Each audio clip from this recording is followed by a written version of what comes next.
Angibingelele egameni lenkosi yethu Jesu Kristu. Ngicela sibe no just a second of a moment of silence ukuhlonipha amaqhawe namaqhawekazi adlulayo kulesi sikhathi esinzima kangaka se-COVID-19.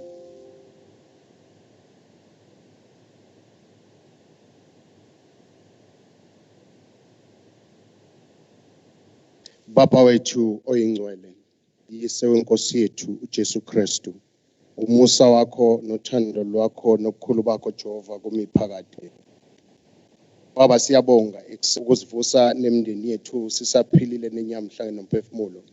Baba siyakumema Nkosi yamakhosi nakulesi sikhathi samanje kulolu suku lanamhlanje ezinsukwini zonke moya engcwele ukuba usihole kuko konke esizokwenza esizokuzwa esizokukhuluma.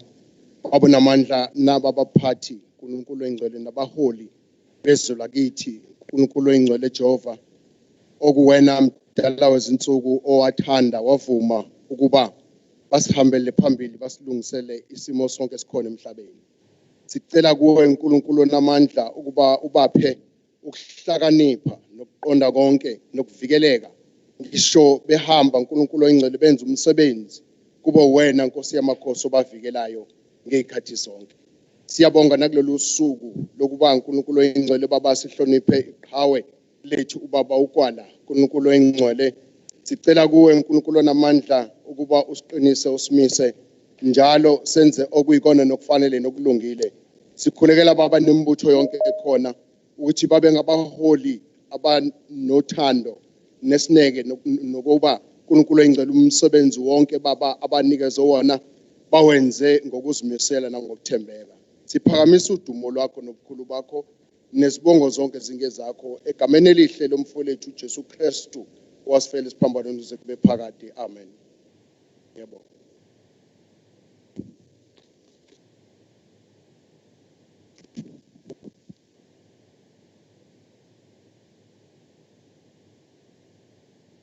Thank you very much, Baba Mfundisi Njangas, Sibingelele, and welcome Premier Baba Kuzen. We need a corner chair of chairs, Baba Mtomben. I think let's proceed with our program. Let's and get to Honorable Deputy Speaker of the KwaZulu-Natal Legislature, Ubaba Mthembu Velase, to do a welcome. Thanks.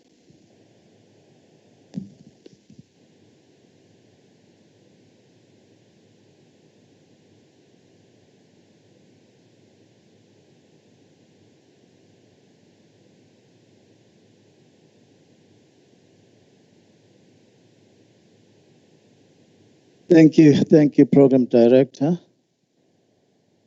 Let me take this opportunity first on behalf of the Speaker to greet our Premier and his members of the executive that are with us today, this morning. The family of Umtomdala Babu Gwala, Comrade Ulinda, who is with us representing the family, the honorable members, also who are with us here, the Chief Whip, the officials led by the secretary. Engababonanga ngiqhoshwa ilelambu leli. Nginibingelela ngoba ngikwazi ukunibuka. So it is a pleasure for us, again on behalf of the Speaker of this Legislature of KwaZulu-Natal, to welcome every one of you in this very historic event, to honor the members of the 1st to the 6th Legislature of KwaZulu-Natal,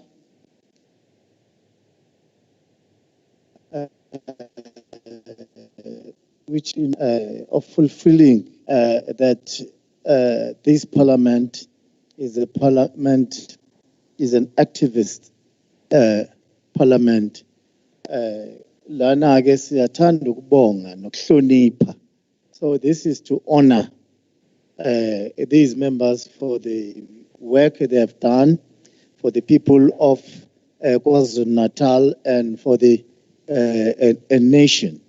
With those words, you are warmly welcome, and we hope we are going to have a very progressive and a revolutionary day for the legislature. Thank you.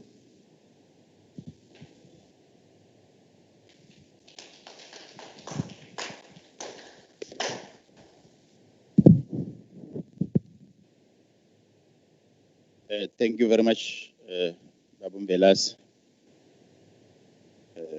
for welcoming us. We will move with speed to the next item, which will be rendered by the Speaker of KwaZulu-Natal, Honorable Boyce, on the purpose of the event. Honorable Speaker.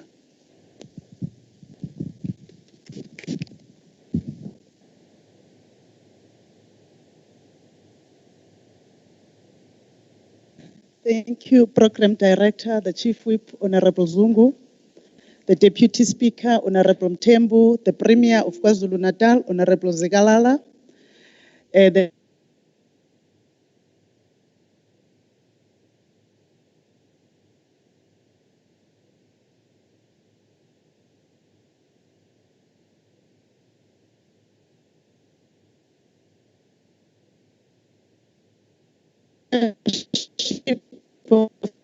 the official opposition, represented, put him by his first name, MEC Mshengu,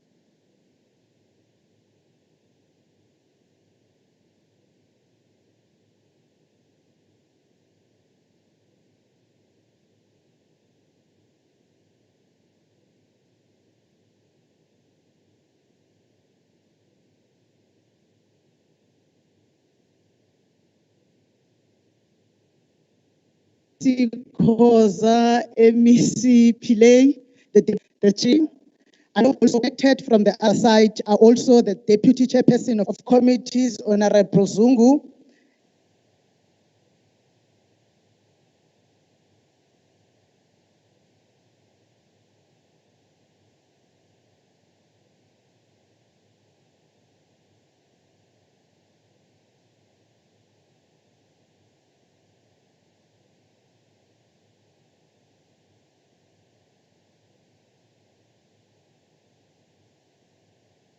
and there is also the Chairperson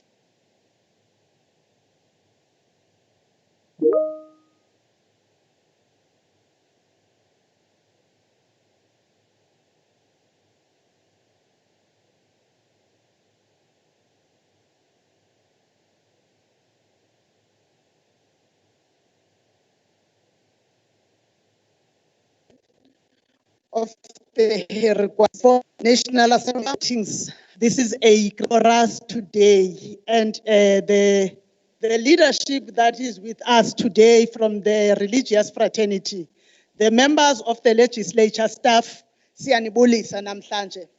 Program Director, we are gathered here today to witness a writing into a one-chapter years that our forebearers spent walking the corridors of these buildings, starting from the legislature precinct in Ulundi in 1994, immediately after the 1994 general elections in the Republic of South Africa.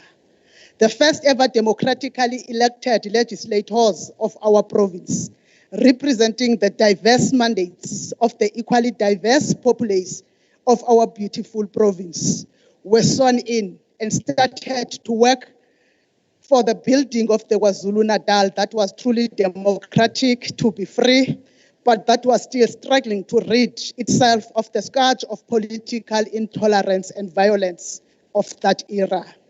Indeed, The work started by those leaders continued from generation to generation and term to term in a quest for better lives of the people of our province.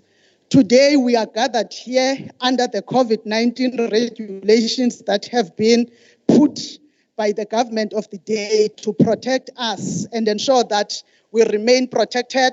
We might have had a bigger gathering, but we chose to respect the prevailing conditions and protect ourselves. We are gathered today as this crowd to unveil a plaque listing all members that have been part of the KwaZulu-Natal legislature since 1994 to date. For each institution, its prosperity is captured in one way or the other. In this day,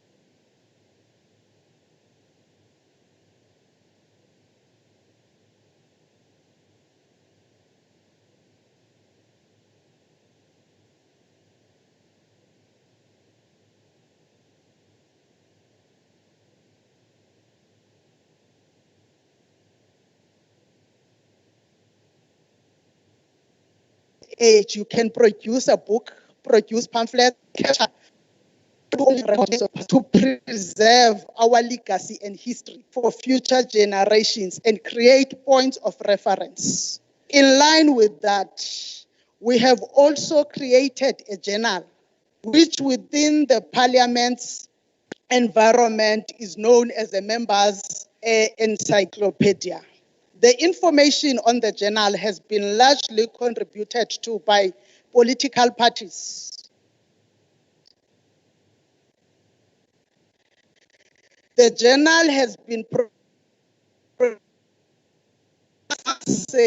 and be thankful for the of KwaZulu-Natal. The journal was important.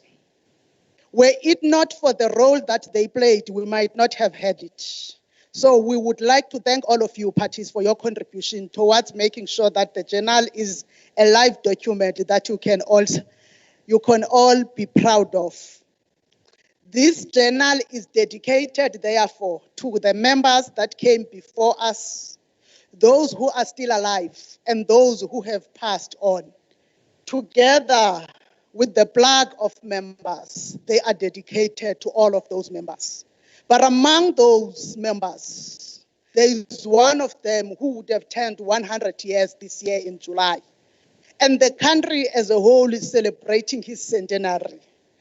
The late Honorable Thembeyakhe GWALA of the ANC. Their contribution together in the modern democracy will never be forgotten. And the inscription of their names on these walls is a living testimony that will outlive all of us. We want to be frank with you today by not claiming that this legislature legacy preservation initiative is ours, but to say that it is the work of many speakers before us. I want to remind you, honorable members, that many terms before us, the work of preserving history started.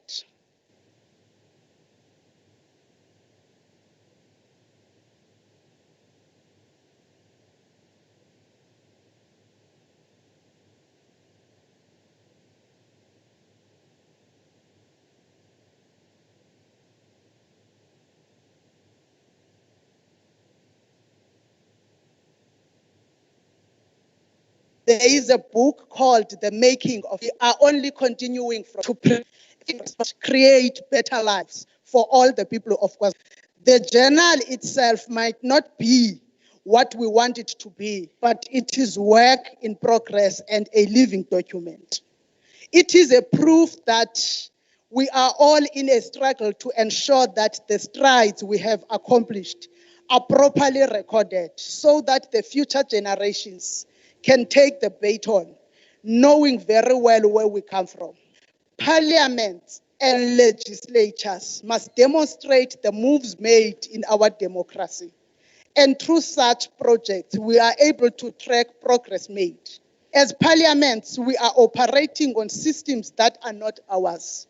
You are all aware that in the South African context, we are using Westminster parliamentary system. It is not ours. Yes, we are free, Yes, we continue to have a parliament that we democratically elect all of us, but the system is not ours.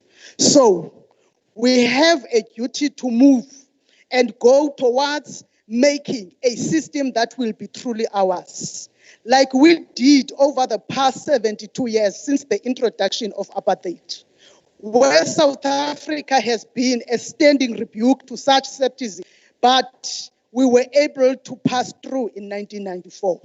Indeed, few would have thought that when apartheid was first introduced in 1948, the black majority would one day ascend to power and mold a democratic dispensation in 1994.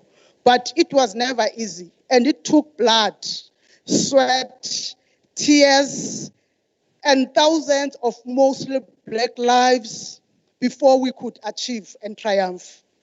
Again, when I think about the lives that were spent for the revolution and the triumph over apartheid, another name continued to pop up, and a name that walked these passages that will brightly walk, and a name that is no longer with us, the name of Ubabu GWALA, who is not here with us, but a man who, despite the hostile political environment in which was spaces for action and take use of prevailing social, economic, and political systems at the time as a catalyst for the advancement of social change. This enables us to ask ourselves, to what extent have we moved to a system that is ours?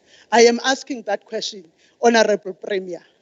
Within the parliamentary system, to what extent have we moved towards a system that is truly ours as African? So the purpose today is for us to record history by honoring the members from 1994 to date through the journal and recording the names of those heroes, from the first speaker to the last member of this house in 1994. Amongst those members is Babu Heri GWALA, one who dedicated his life for the people of KwaZulu-Natal and the people of South Africa and the people of Africa. Ours is to move forward with the revolution. Thank you, Program Director.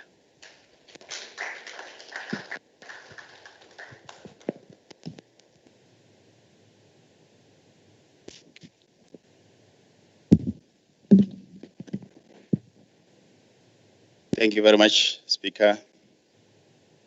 Yeah, thank you very much. We now know what we are here for. I think let's move on to our next item. Sicele futhi tubuye Mamsomlomo, and request uPremier nefamily yakagwala ukuthi sifulele silide Mamsomlomo ukuthi unveil ama-pledge.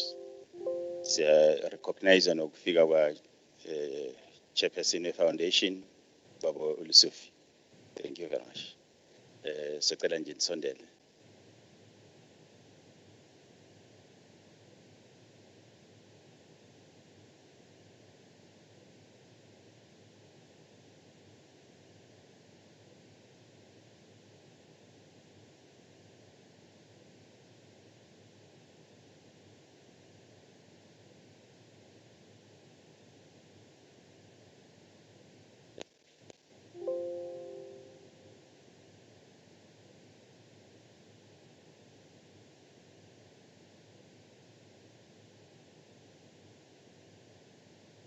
Yeah, singashaya izandla. Yes.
Honorable members and guests, this is the first term, the part that starts in 1994 to 1999.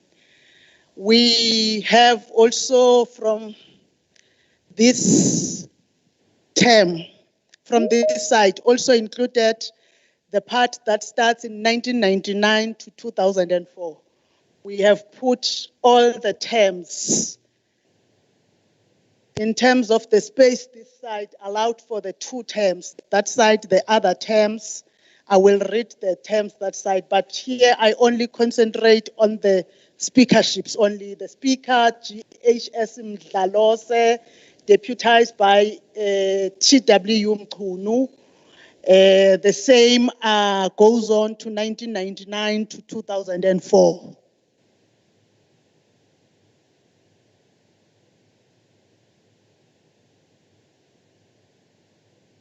This side, it's the term that starts 2004 to 2009, TW Mkhunu, deputized by the late Inkosi W.M. Hlengwa, up to 2005. Then from 2005 to 2009 by Honorable N. Johnson. The term 2009 to 2014, NP Nkonyeni, deputized by M.M. Timkulu. 2014 to 2019, L. Johnson, deputized by Dr. B.M. Khadebe. For the current term with the current speaker and deputy speaker, we have the deputy speaker, the late M.E. from 2019 to 2020. Then November 2020, we have put the Honorable Deputy Speaker Mthembu. Where there are changes, honorable members and guests, we have indicated the changes in all the terms. Thank you.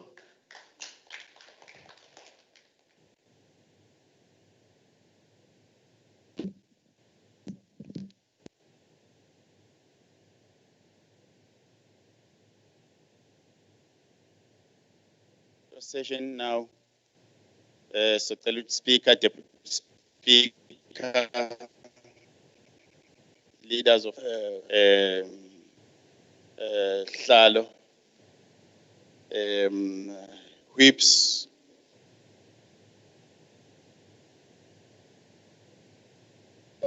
chair of chairs, deputy chief.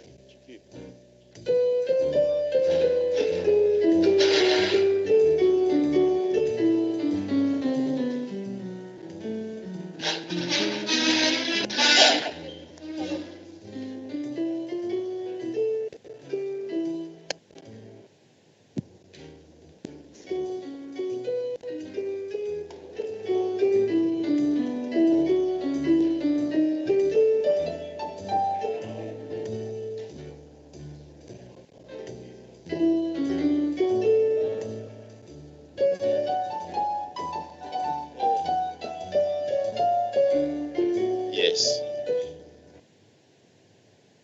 Oh, umphephethwa naye, umphephethwa waza. Hey.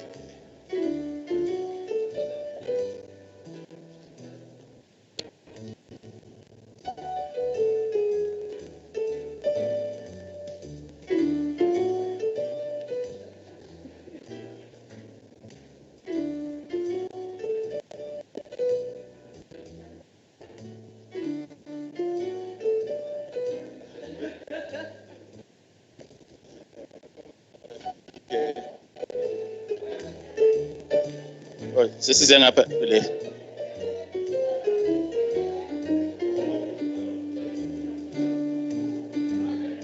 Abeze no MEC manje. Oh, MEC.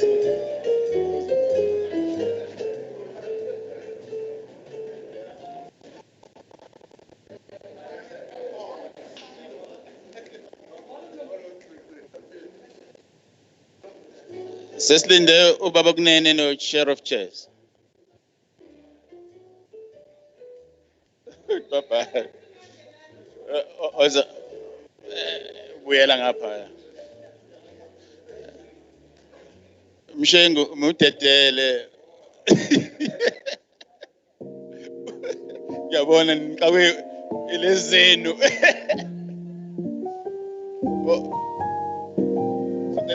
Uze.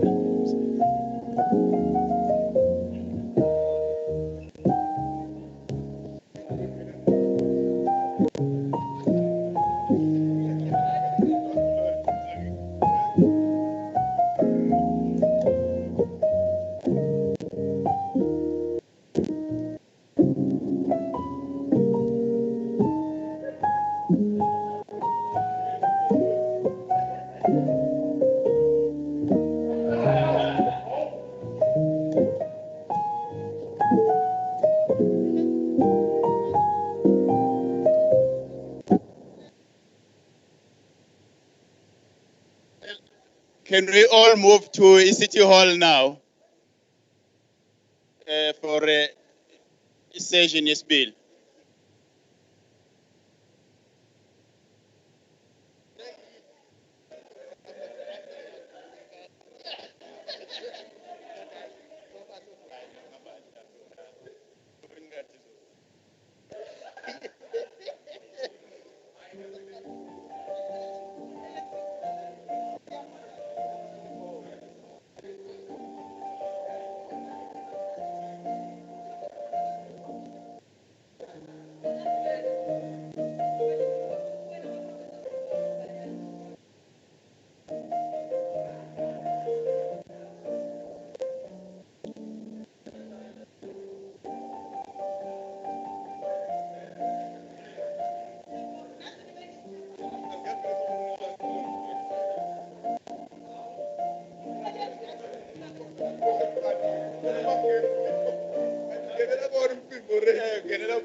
Sokuqediwe la wathuleka nje la.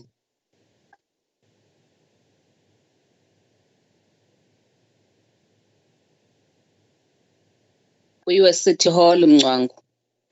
They will reconnect masebese City Hall.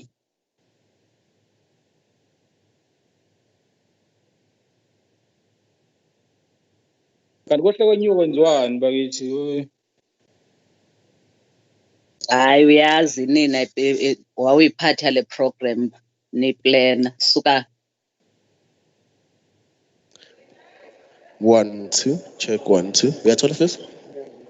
Fis 1 2 check sure Ngani 1 2 honorable member.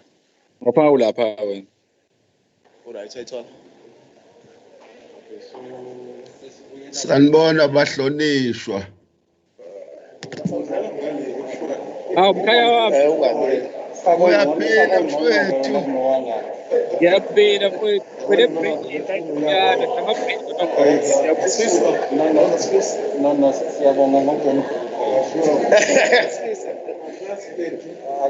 Sidlalela emakhaya sidla amasi nombili. kunjalo Mphazima. Asifani nasemadolobheni. Siphefumula umoya fresh.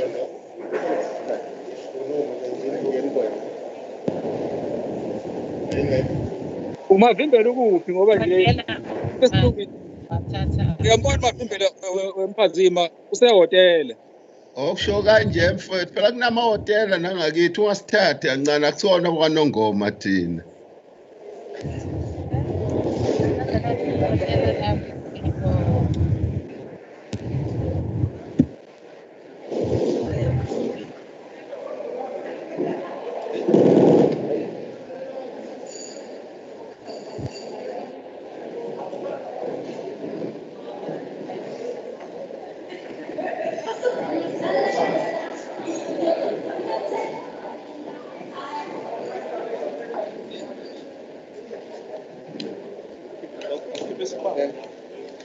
oh isikhwama yasho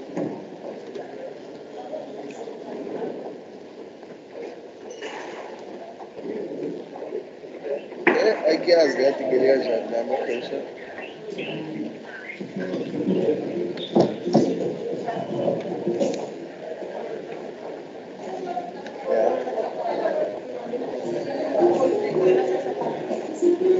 ukuvalele la yilo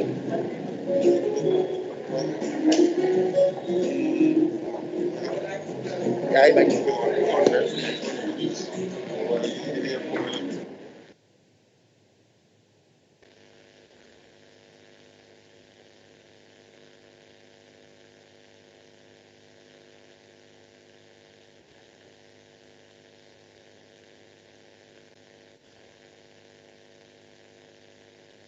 Mphaziphi ngizofika udla ukhisimusi lapho njalo ekhaya. Hayi Uhlabe ufike mfana ufike.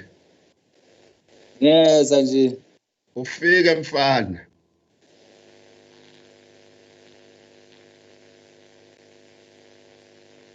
Ngizofika nosibhidla. Hayi anginankinga nafika nonke. Ufike nomavimbela umakhelwane wami. Awuye holding lo ye Cape Town phela ayivaliwe Cape Town. Avule ngabeach Cape Town so kuyakuza Cape Town. Akufani nala KwaZulu-Natal bhala lonke ngale. Uyakuthatha ncanga futhi wangizondala. Amonana ngane. Awungonanga mfana wami hawo. Ukhozi kangaka kodwa. Wena MEC mkhozi na wonke MEC. Awu nakubo uthi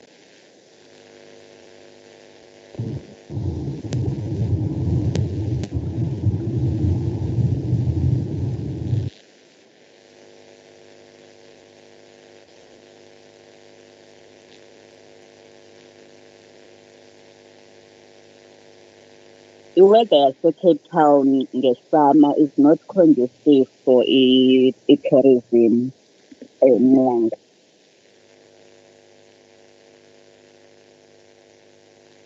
Kodwa kusala kuvuliwe newayini livuliwe. Yes, kodwa-ke ababi baningi njengabantu abezala i-KZN. Hayi thina sinankinga nolwandle vele sinamadamu la kwaNongoma so siyayibhukudela nje. Akusixakile. Next submission, we are raising a point. The next submission, you must add a madam. So that the event is madam in no, I'm serious. Yabo nje umphazima ubhukude edozini dam. Akanankinga. Akumwarishi indaba yolwandle. No, sizoyifaka ku-next submission amadam, yes. Angazi asele kanjani.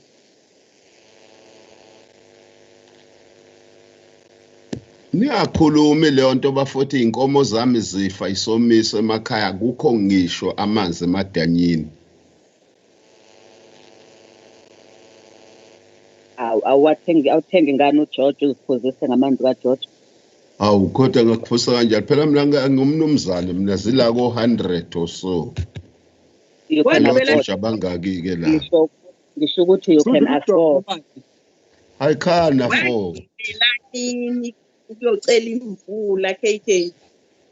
Ngiyocela imvula. Xa madam omile kanje kuyocela imvula. Hayi asambe mfethu wena ke nawe siyakwazi ukukhuluma nalabo bangale.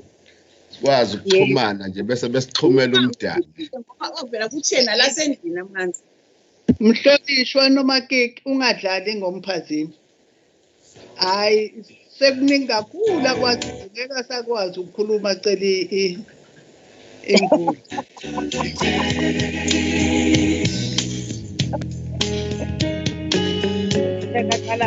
When I first saw you, babe, you were looking good and so trained. Oh,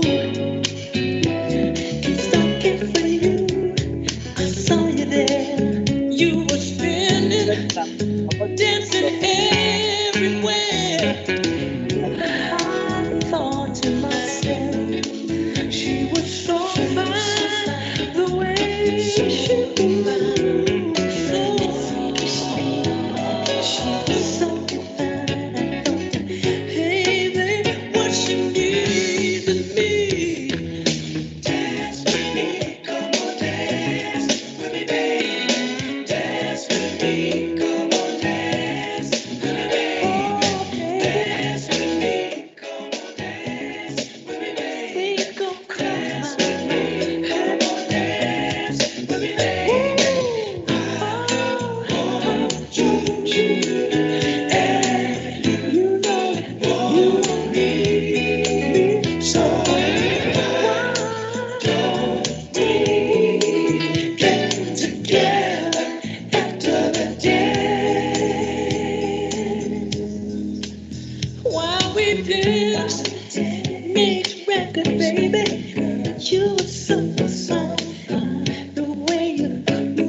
nice. Ooh, felt the vibrations, baby.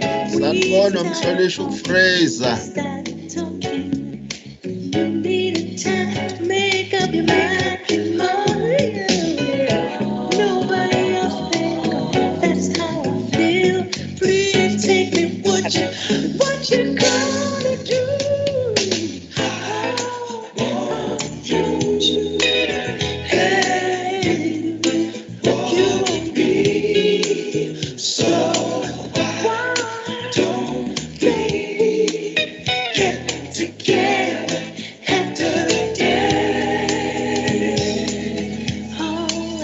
Ngabona Mhlonishwa uMavimbela.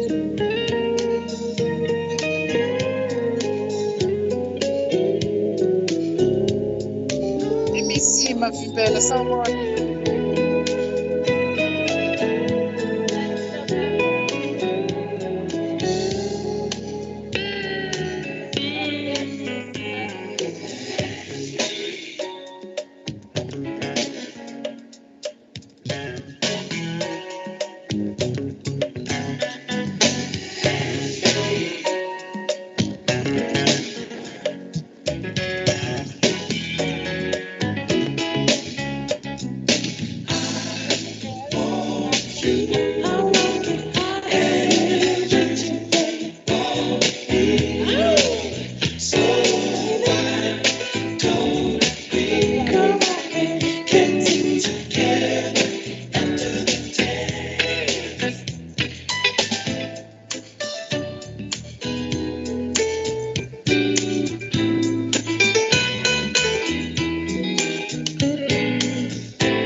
Ngibhala uthisha. Uright umholi wenyunyana kwesifundazwe saKwaZulu-Natal Mhlonishwa uFraser. Ngiyaphila ngibhala uthisha. Kuhle mholi wami, kuhle mholi wami. Siyabonga nezingane ezibhale kahle. Hayi cha bavale kahle abazukulu bami sheyi. Ababhalise kahle uthisha. Hayi phela basebenza othisha noma umnyango wemfundo ke bewushaya wahamba kancane ingabe mawucabanga uyitshela ukuthi president kusokukhulunywa ngani in the case law. Hayi. Vala. Valeni ngoba sifuna abantu bafunde ukuthi thina wabush lawyers we knew what they were going to do. Akavala. Akaniwa ngithi. Good morning. Morning.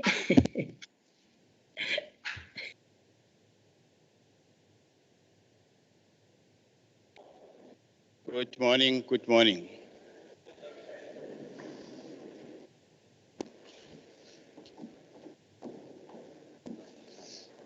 I think we should proceed with our second session. Let me first recognize the presence of Bulisego, Honorable Somlomo, Mamau Boys, and the Deputy Speaker, Bulisego no ku Premier, uhlalo umbutho obusayo Baba Zikalala nawo wonke ama MECs akhona ngibulise kwi family yakababa Harry GWALA ne foundation ngibulise kuma members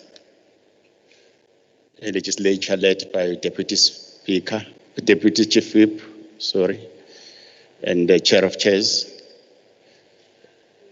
former whips of the legislature who are present here, Nopala Womoto, Obusayo, Babumpemba, professionals in academia, Akona, Salka, leadership yaka Salka, political parties Akon, led by the leader of the opposition, Babu Hlabisa. All protocol observed. I think let's continue with the program. We're following the announcement by the President yesterday on further restrictions in terms of gatherings. The arrangement had to be changed. We are only going to accommodate about 100 here.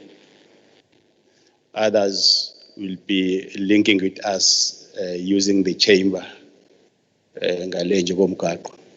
We know that others are linking with us through virtual platforms that have been created. It's a situation we could not avoid because of the spread of this virus. I think let's move on and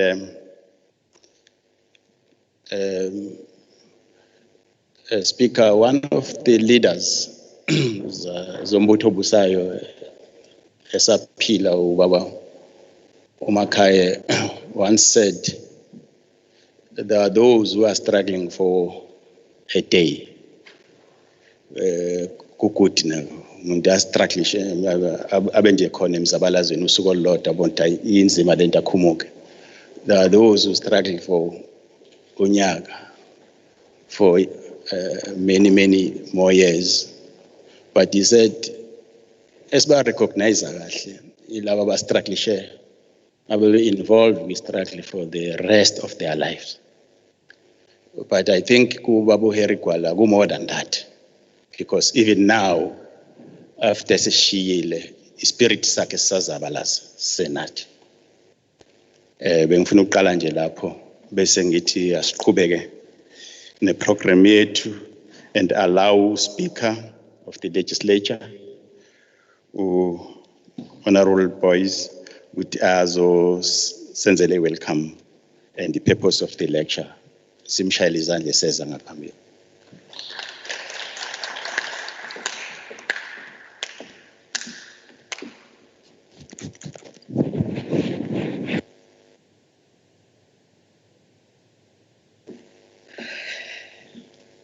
Enkosi Nxamalala Mpexeshi oyinhloko wendlu yowisomthetho yakwaZulu-Natal, ndibulise kusekela somlomo Velase, ndibulise kwinkulu baphathiswa yephondo lakowethu Baba uKhuzeni, ndibulise kubhuti Mawiliwili, ndibulise usihlalo wefoundation yomuntu omdala, usapho lwakwaGWALA, abaphathiswa bakwaZulu-Natal, usosiba wephondo lwenhlangano ebusayo,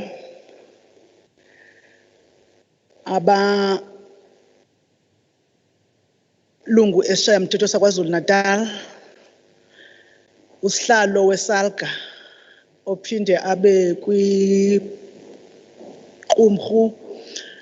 elilawulayo kwiphondo laKwaZulu-Natal, ibhunga futhi leMakomanisi kwiphondo laKwaZulu-Natal. Ndiyabona ke ukuthi kukhona owayesakuba ngumbhexeshi oyinhloko oselilunga lendlu yowiso mthetho enkulu kuzwelonke, utata uNonkosi, udadewethu Dr. uNkabane naye okwindlu yowiso mthetho kazwelonke, nani nonke bantu abakhoyo apha nabo amalungu axhumene nathi besemakhaya, ndiyanibulisa. Sendinibulisa okwesibini ke, kodwa I am more excited as I greet you now. Sihlalo woyihlalo Duma, Sekela Mbhexeshi Mamnguni, ndiyanibulisa nonke. I am called to welcome you and to this second session and also do the purpose of why we gathered here. Bekulula nje ukuthi ndisho ukuthi simeleni nihlale phansi, but I think that isingisi sifuna ndikhumushe ndithi I must recognize, I think earlier on I thought ndibona umhlonishwa uNgubane yedwa, but I think it's of importance that I recognize all the members in the table. I see also that it's an honorable leader that I see that is seated in the table. That is a leader of the Women's Brigade. Ne? I think I must recognize the Honorable Princess Buthelezi, who is the member in the House, but also a leader of the Women's Brigade in her capacity as a member of the legislature. When we presented, honorable members, the very first budget speech to the House in 2019, it was a day after the 99th birthday of the late first chief whip of the ANC in the KwaZulu-Natal legislature. And we knew that his centenary was going to be this year. And both myself and late comrade Ndobe dedicated a line or two to his memory. This year again, when we presented the speech on the 5th of June, we said, I quote, to further ensure a resounding celebration of the centenary year for the Lion of the Midlands, we are hard at work on plans for a GWALA memorial lecture, close quote. This we are doing today as a legislature to honor the late Thembeyakhe GWALA as the member of the first legislature and his role in building the democracy we now all enjoy. He built the democracy both as a freedom fighter and as a Robben Islander. But after the breakthrough, he was sworn in as a member of the legislature of KwaZulu-Natal and led as the first chief whip of the official opposition back then, which was the ANC. He spent his entire life for the service of the people and for our freedom. So, this second and last session for the day is dedicated in the honor of Babu GWALA, popularly known as the Lion of the Midlands, who, as I've said, was the first chief whip of the official opposition in the provincial legislature of KwaZulu-Natal, the ANC, in 1994.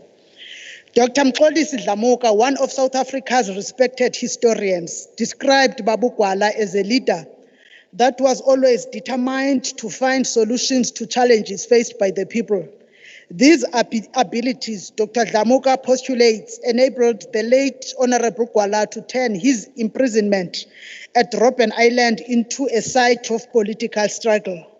Therefore, in posthumously celebrating the Lion of the Midlands centenary birthday this year, but also because of the need to invoke the fighting spirit of the gallant revolutionary as we wage the war against the COVID-19 pandemic. If Babu GWALA was still alive, I have no doubt that he would be he would have been at the forefront in the fight against COVID-19.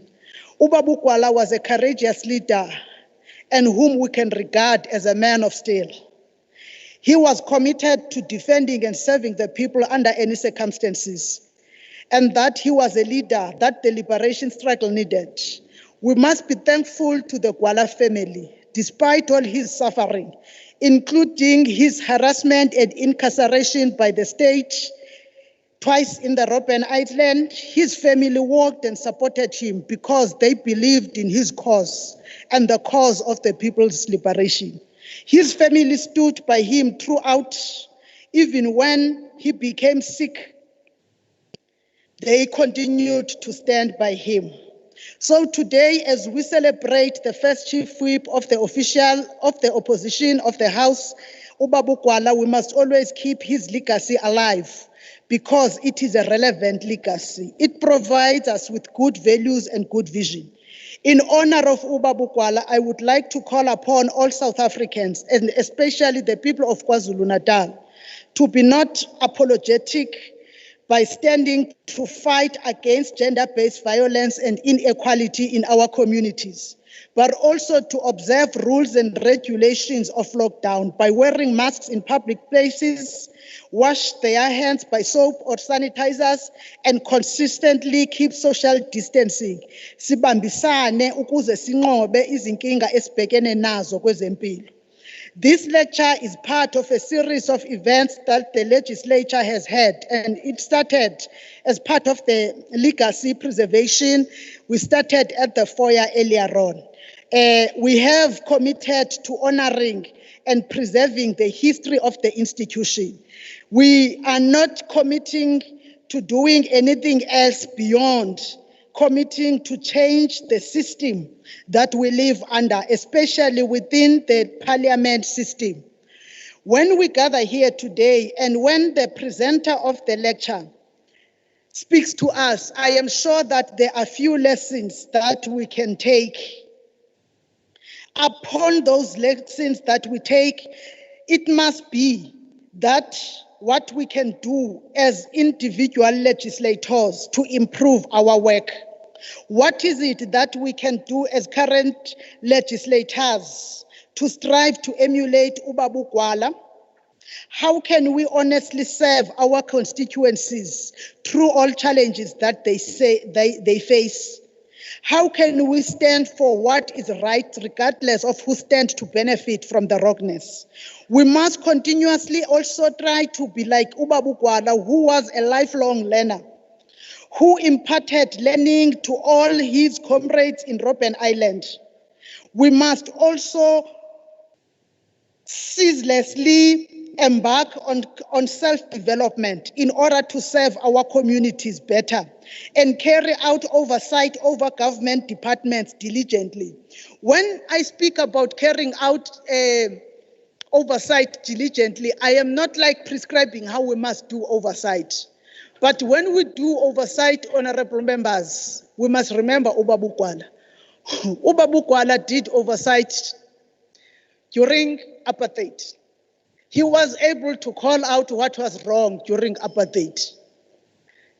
But it was not for him. It was not for his benefit. It was for the people. So when we go out and do oversight, we must do oversight for the people. Not because we stand to gain. Not because we want to serve our preconceived positions. But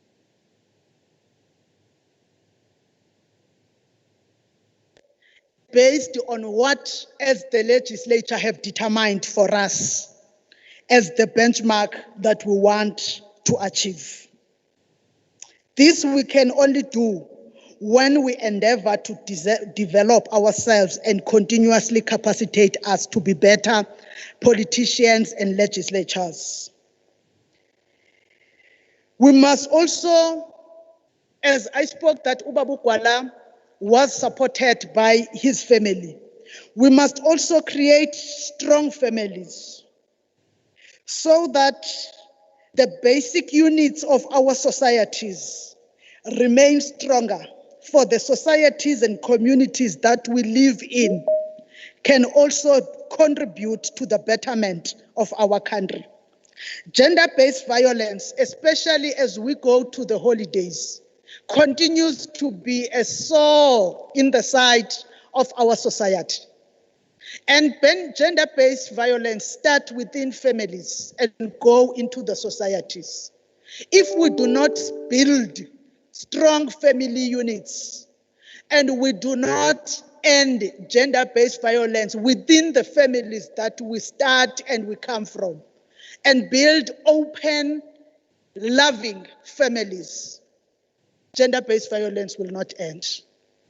As we are gathered here today, we are going to have a memorial lecture to pay respect to Ubaba GWALA. We can never fully respect Ubaba GWALA if when we go out, we allow ourselves to be victims of gender-based violence. If we participate in gender-based violence, if we allow people to continue to victimize women and children and men in the society that we live in, we must continue to respect the regulations relating to COVID-19, but we must equally ensure that we do not in any way promote gender-based violence, doing that in honor of Ubaba GWALA. Thank you, Madam Director.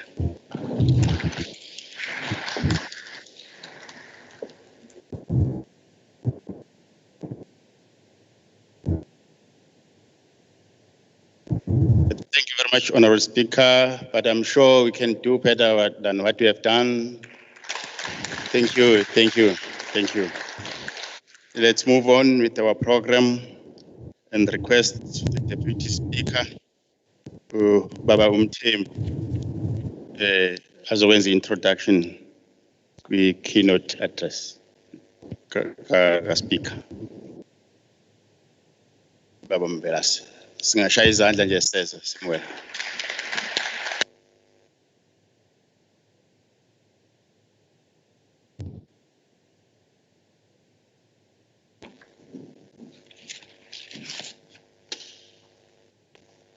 Thank you.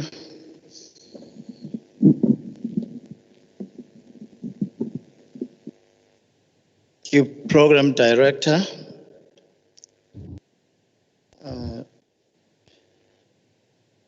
Starting with the Madam Speaker, Honorable Boyce, the Chief Whip, Honorable Zuma, our Premier of KwaZulu-Natal, Honorable Sihle Zikalala, all members of the executive who are with us today, honorable members of the legislature, the GWALA family. I can see that we've got our academics here, the Harry GWALA Foundation, represented by Chairperson,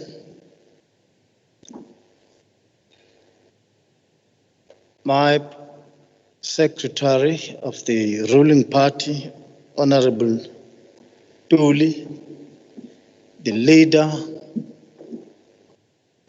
of the opposition, and all protocol observed. I rise to introduce our keynote speaker, whom we all know, Baba, Comrade Willis Temgos Mchunu, who is the currently Deputy Chair of the Provincial Planning Commission and a member of the board of Agri-Development Agency known as ADA.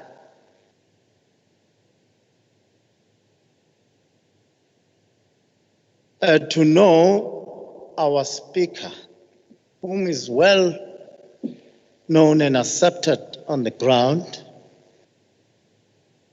Shortly after the democratic elections in 1994, Babumtunu was deployed by the ruling party, the African National Congress, to be the Deputy Speaker of KwaZulu-Natal Provincial Legislature.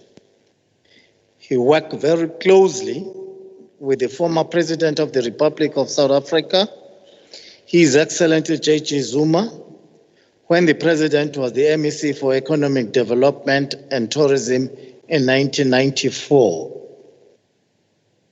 In 2004, he was deployed as a Speaker, a position he occupied until his deployment as the MEC for Cooperative Governance and Traditional Affairs in 2009.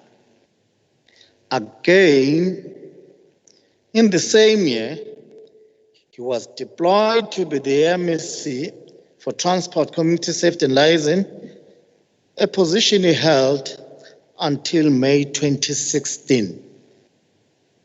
He is credited for driving the infrastructure revolution involving the construction of transport networks throughout the corners of the province, which boast a population of more than 11 million. His passion for peace and stability is legendary, and those who have worked with him can attest to his conflict management skills. He is credited for successfully bringing together leaders of different political parties through the multi-party committee and other structures. The climate of peace and coexistence of the political parties in the province is a result of his hard work. Babumtunu was deployed by ANC to be the Premier of the province of KwaZulu-Natal in May 2016.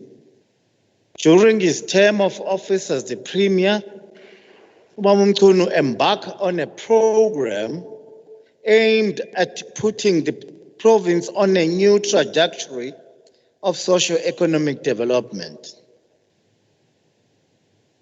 A communist at heart and a trade unionist, Babumtunu have occupied some of the following positions: executive member of the Provincial South African Civic Association, the South African Communist Party Provincial Chairperson in 1998, member of the executive of the Central Committee of the SACP, African National Congress Provincial Executive Committee member, chairperson of the ANC Northern Natal region, first coordinator of Joint Working Committee of UDF and COSATU in pursuit of peace with the IFP, ANC Underground Structure member, union organizer for Metal and Allied Workers Union, and a trade unionist member.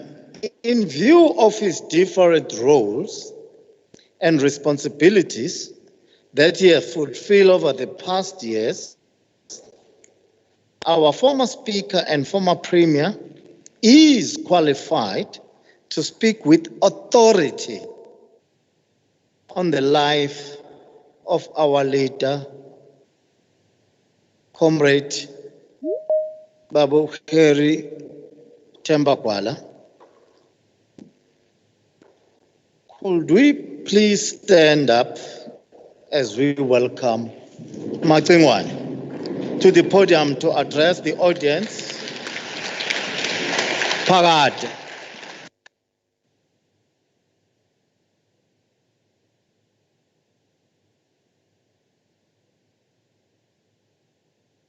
Thank you, honorable members.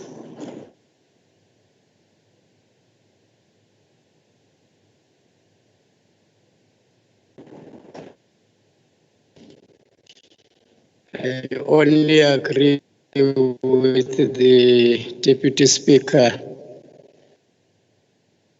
for members of this gathering to stand up, Madam Speaker, simply because I was also a speaker at some stage. Otherwise, I hope it's not a form of undermining you. Madam Speaker, Honorable Enan Boyce, otherwise known as Usisnte, Deputy Speaker Themba Mthembu, Honorable Premier of KwaZulu-Natal, Honorable Sihle Zikalala, Honorable Chief Whip of this legislature, Honorable Nxamalala, colleagues who are members of the Provincial Executive Council,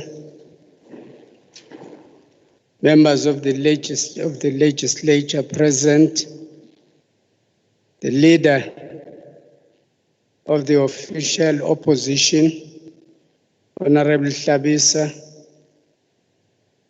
member of the National Assembly, Honorable Cyril GWALA, who I've seen here, the family of Babu Heri GWALA, accompanied also by the Heri GWALA Foundation, and I've been informed that MEC Lesufi is here, who is chair of the Heri GWALA Foundation.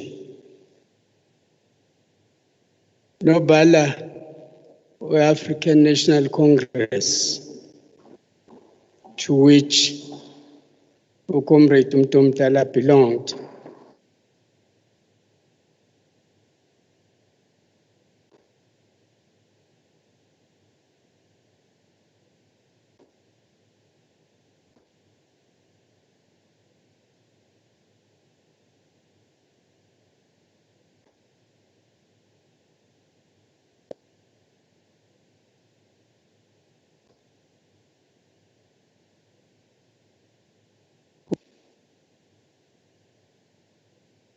Mntwana uphumzile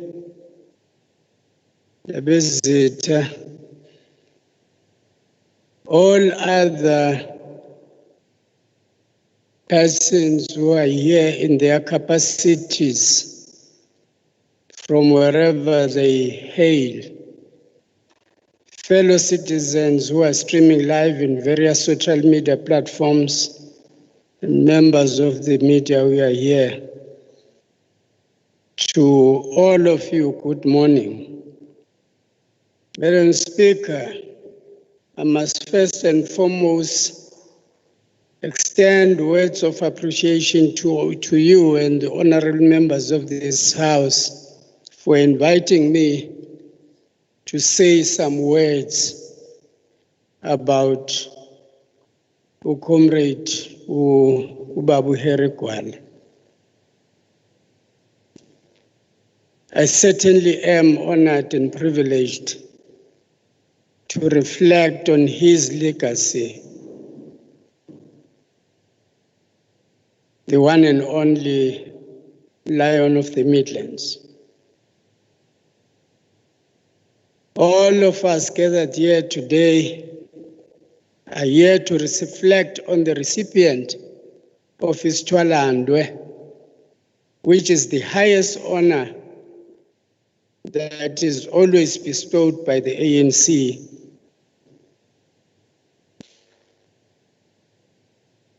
to all those who distinguished themselves during the course of the struggle. And this honor was bestowed on Comrade Heri GWALA in January 8 of 1992 ostensibly for his dedication, service, and selfless commitment to the struggle against apartheid.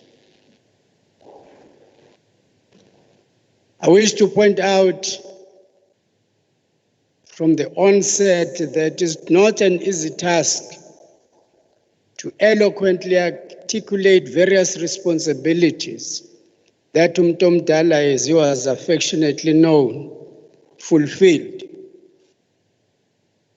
He was a communist to the core, and history tells us that he joined the South African Communist Party before he joined the ANC to pursue the struggle under the banner of these two organizations.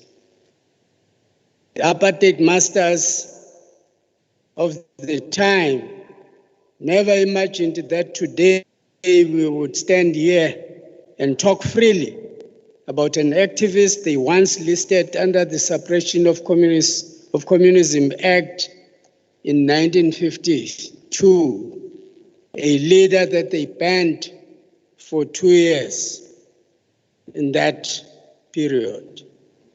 Despite the harassment and banning orders, Comrade GWALA remained fearless. He is credited for, amongst others, the success of a national stay-away of workers in 1950. This is the strike that sent shivers down the spine of the then Prime Minister of the apartheid government. And later, this strike was followed by the Suppression of Communism Act.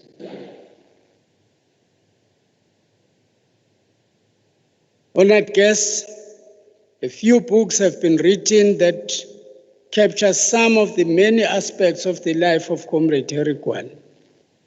Despite this, we wish to urge the leadership of this legislature to continue to work with the GWALA Foundation to expose our youth and society at large to the phenomenal leadership qualities of the Lion of the Midlands. This is the leader who touched the lives of many people at their very core throughout his life.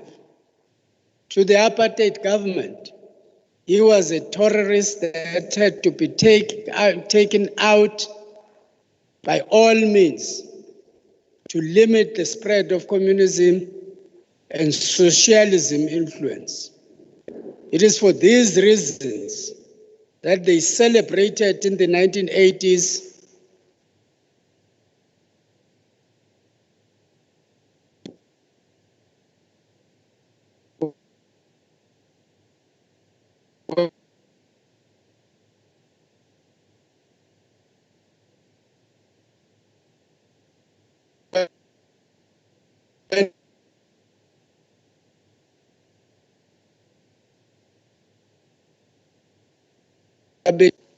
consequently, to the multitudes of the people, Comrade GWALA was a symbol of resistance. He was a bridge that shortened the distance between oppression and political freedom. Madam Speaker, what does Comrade GWALA represent to the ASACP and the African National Congress, the party in charge of government today? Some of the things that immediately come to mind when one thinks about Comrade GWALA are the following: discipline in thought and in action, fidelity to principle, fearlessness and foresight, a humble servant and a leader of the masses of our people, an empowering leader, political educator, a commander and commissar, a persuader and diplomat par excellence, a leader with the ability to give and also to take advice. More importantly, he drew strength from other comrades.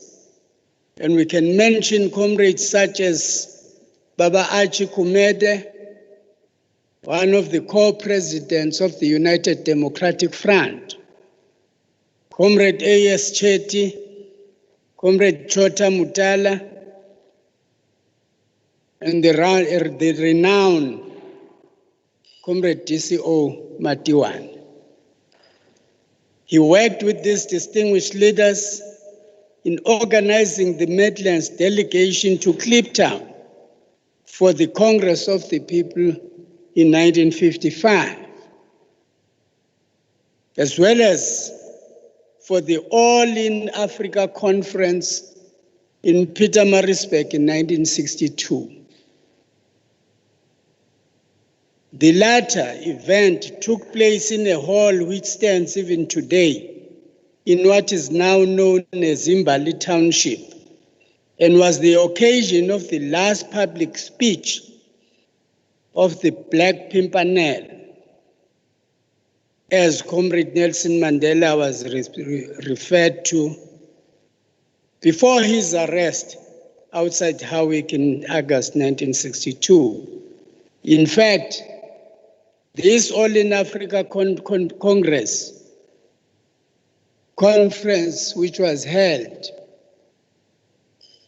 became to be regarded as the first real national convention of the people of South Africa because of the spread of its representativeness in terms of demographics of this country. I may as well point out that Mpepete worked with many other experienced leaders and mature leaders of the Tripartite Alliance.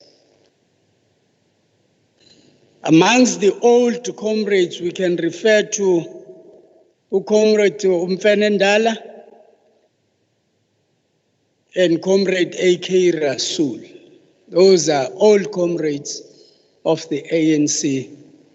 Comrade Rasool being also a member of the Natal Indian Congress.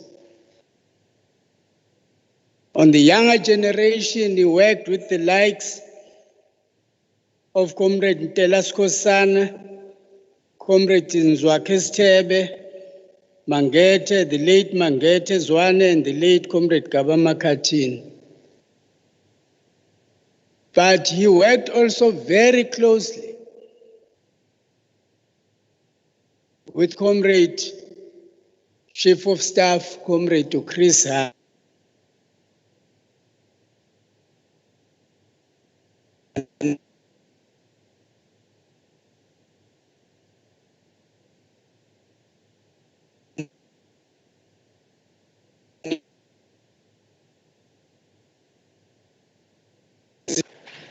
Comrade President Mbeki and Comrade President Zuma. To just cite a few, but Umtom Tahala had many communist leaders that he worked with.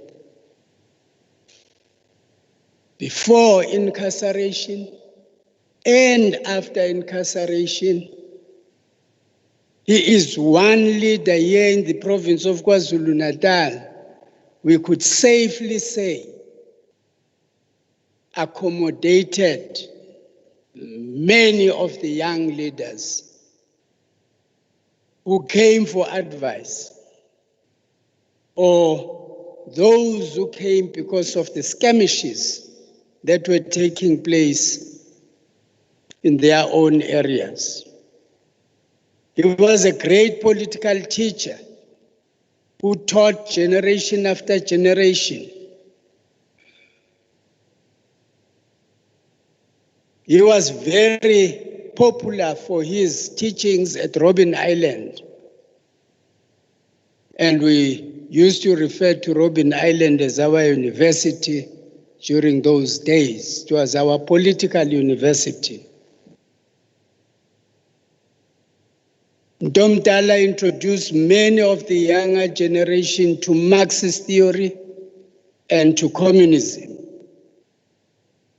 He was also an ardent and strident theorist himself, who believed that everything could only be explained in theoretical terms, were informed that at Robben Island he used the Bible, which obviously is the only book that got given to those who were arrested in whichever form. And in Robben Island, the Bible was the only book during his time that was also provided. And he used the Bible not to teach religious instructions, but to teach communism out of the Bible. Very few would understand that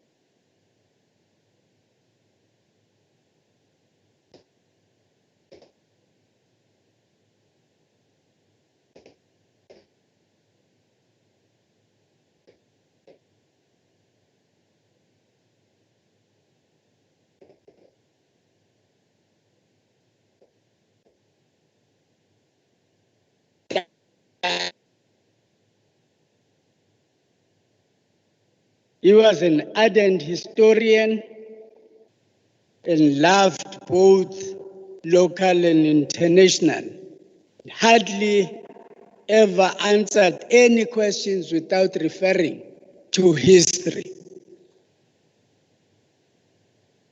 At this stage, honorable members, allow me to express our deepest appreciation to the entire GWALA family for today's occasion. We do recall that on the 4th of August 2017, we were again allowed by the family to lead a series of activities in honor of this giant of our people. It was on the 6th of August 2017 that we witnessed the unveiling of the statue of Umtomdala by former President J.G. Zuma at the Harry GWALA Stadium.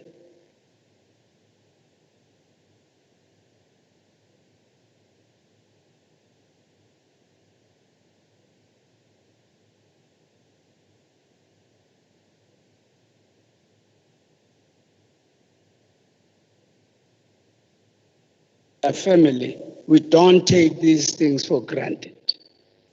Ubab GWALA was a loving husband, a father, an uncle, a brother, who also shared deep love for his family. We therefore can't take it for granted that the family will at all times do what the Harry GWALA family has done.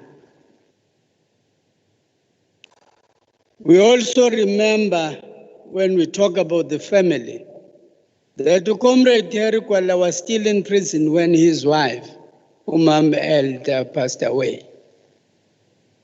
It was indeed with a great sense of disbelief, shock and sadness that we received this news of the passing on of Umama Wetu,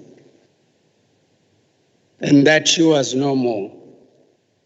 The saddest part was that her husband, Comrade Harry GWALA, was not allowed to attend her funeral.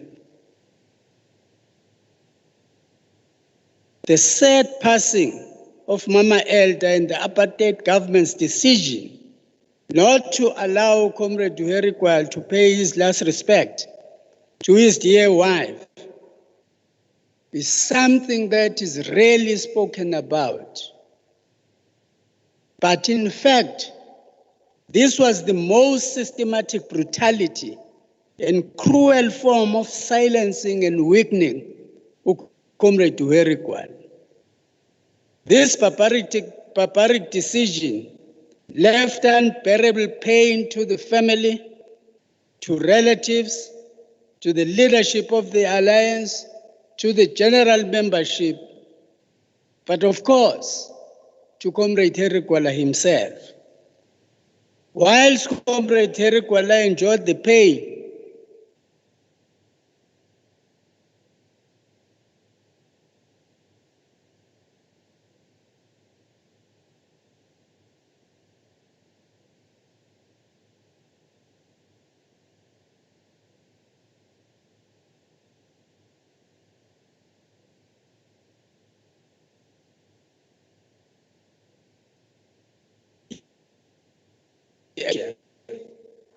to the wife that spent her life supporting a leader of the ANC who had so many responsibilities over the years, virtually becoming the pillar of his very strength.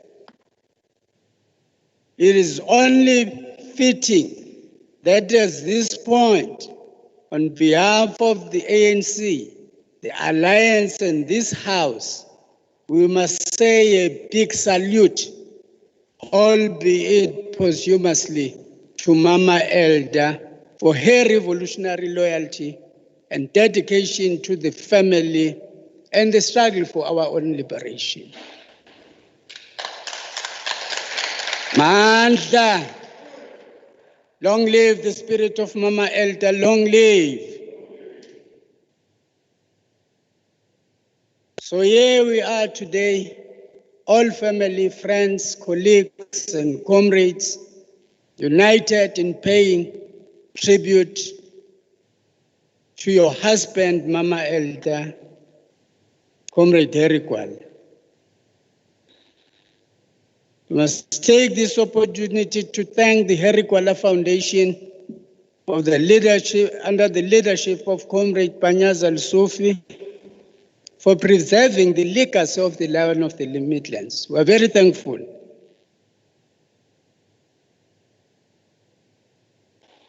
I have no doubt that members of this House are in support of efforts to declare the grave of Comrade Harry GWALA a national heritage site.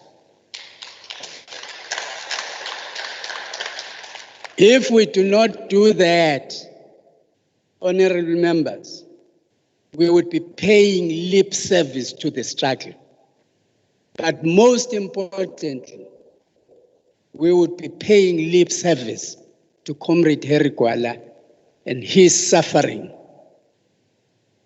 and everything that he stood for here in KwaZulu-Natal and in the world.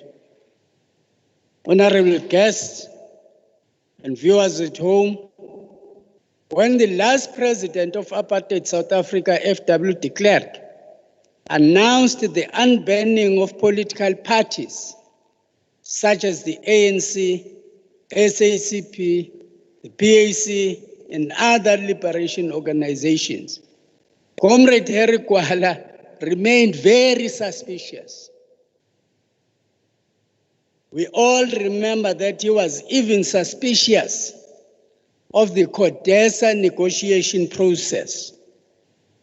Like Comrade Chris Hani, he was vehemently opposed to the manner in which the armed struggle was suspended, at times seeming to oppose its suspension.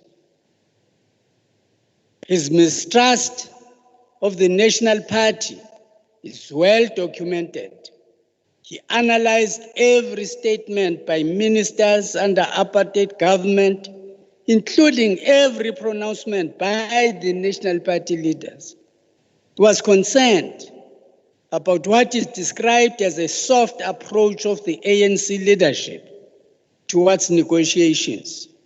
His concerns were based on the fact that he wanted a total liberation of the indigenous people, the oppressed and the downtrodden. In his criticism, he often pointed out the unfortunate distance between the negotiators and the masses. He was also adamant that although voting was important, elected representatives needed to realize that it was incorrect to expect the people of this country to eat votes. He argued that voting had to be accompanied by economic freedom. He was opposed to the sunset clauses of the interim constitution, which allowed the apartheid civil service to be retained for the first 5 years of democracy, at least. In this, He clashed with Comrade Joe Slovo, then the SACP chairperson, who was one of the key proponents of the sunset clauses. Comrade GWALA thought that a revolution had to be seen to be a revolution.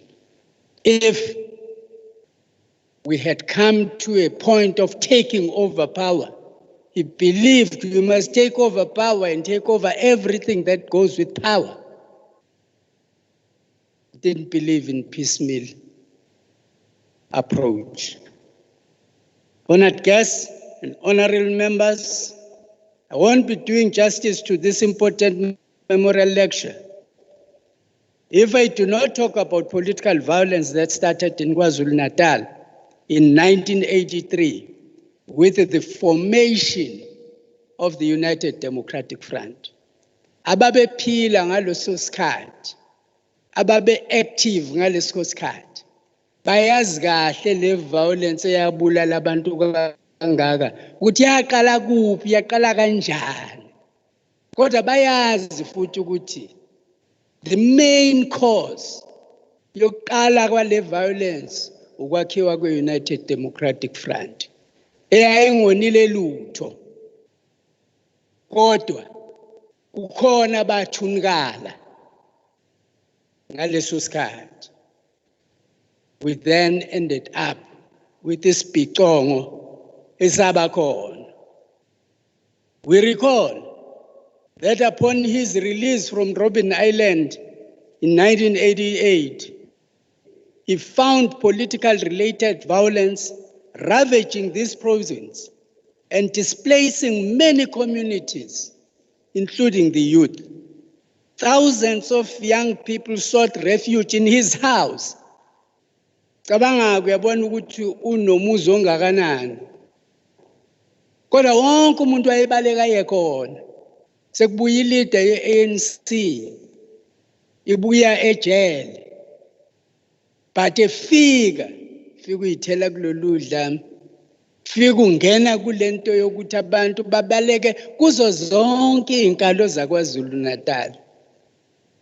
We can count communities, nangibalo mzwakhe Sithebe, oMangethe, oGaba, ngibala abantu ababe youth ngaleso sikhathi abasuke endaweni zabo bazogcwala la eMaritzburg. Bagcwala kaMntomdala, abaComrade uHerigwane. Kufuna kabontu balala kanjani, balalaphi, kufuna kabontu badlani, bagezaphi. Terrible. It was a terrible time. Thousands of young people sought refuge in his house, and he welcomed them because he believed in the youth. As far back as 1976, when the uprising of the youth happened, Mntomdala was one of the happiest. He saw the future in the revolution led by the youth. He was himself very inspired by the youth, whom he saw as determined revolutionaries and a major ally of the working class. He mobilized them to use their energy and militancy to sustain the fight against the apartheid regime. Those who worked closely with him will remember that he seemed to believe in endless mass struggles, and he had a marked impatience with meetings. Ngisebenzile nama-leaders, ayikho i-leader eyayizonda ama-meeting njengobaba uGwala. Nakuthiwa siyohlangana wayithi niyohlangana nihlanganelani kufiwa ngapha ngaphandle. Umzabalazo awukho ema-meetingini. The only time he accepted meetings was if they were political education classes. Then he was at home. Then he went to town. but not meetings for the sake of just discussing. Often, he told us in meetings that the unbanning of political parties did not mean peaceful acceptance of our struggle for freedom. He contextualized his point by saying the political third force inspired political violence meant that democracy would continue to be challenged by forces opposed to our cause all the time, and we must keep this in mind. Ubaba GWALA knew that those who opposed us would never rest. Those who opposed us would relentlessly make sure that we are decapacitated as the ANC and the South African Communist Party. Because for them, the revolution is about all they stand for, is against all that they stand for. And they will defend themselves to the best. Indeed, violence escalated here in Pietermaritzburg, prompting Mpepete to express his concern that the third force was behind the black-on-black violence. And truly, when Comrade Harry GWALA spoke about the third force, many did not understand what he was saying. Many actually opposed him. They wanted to be known as a black-on-black violence and did not understand what was the driving force behind that political violence. Comrade Harry GWALA was vindicated when the Truth and Reconciliation Commission received testimonies from police who served under the apartheid government. They admitted at being behind the violence between the United Democratic Front, the ANC on the one hand, and the Inkatha Freedom Party. It was for the first time that Comrade Harry GWALA was vindicated. Sekusho wona amaphoyisa uqobo. And from that time onwards, from the time of the Truth and Reconciliation Commission, it must be remembered ukuthi yaqala yancipha nale violence. Ngoba baqala ba-exposana bodwa. Kwacaca ukuthi ayisezuqhubeka. It was during this period that Comrade Harry GWALA, during this period of violence, that Comrade Harry GWALA showed that he was indeed man of people. He worked tirelessly assisting people who were displaced by political violence.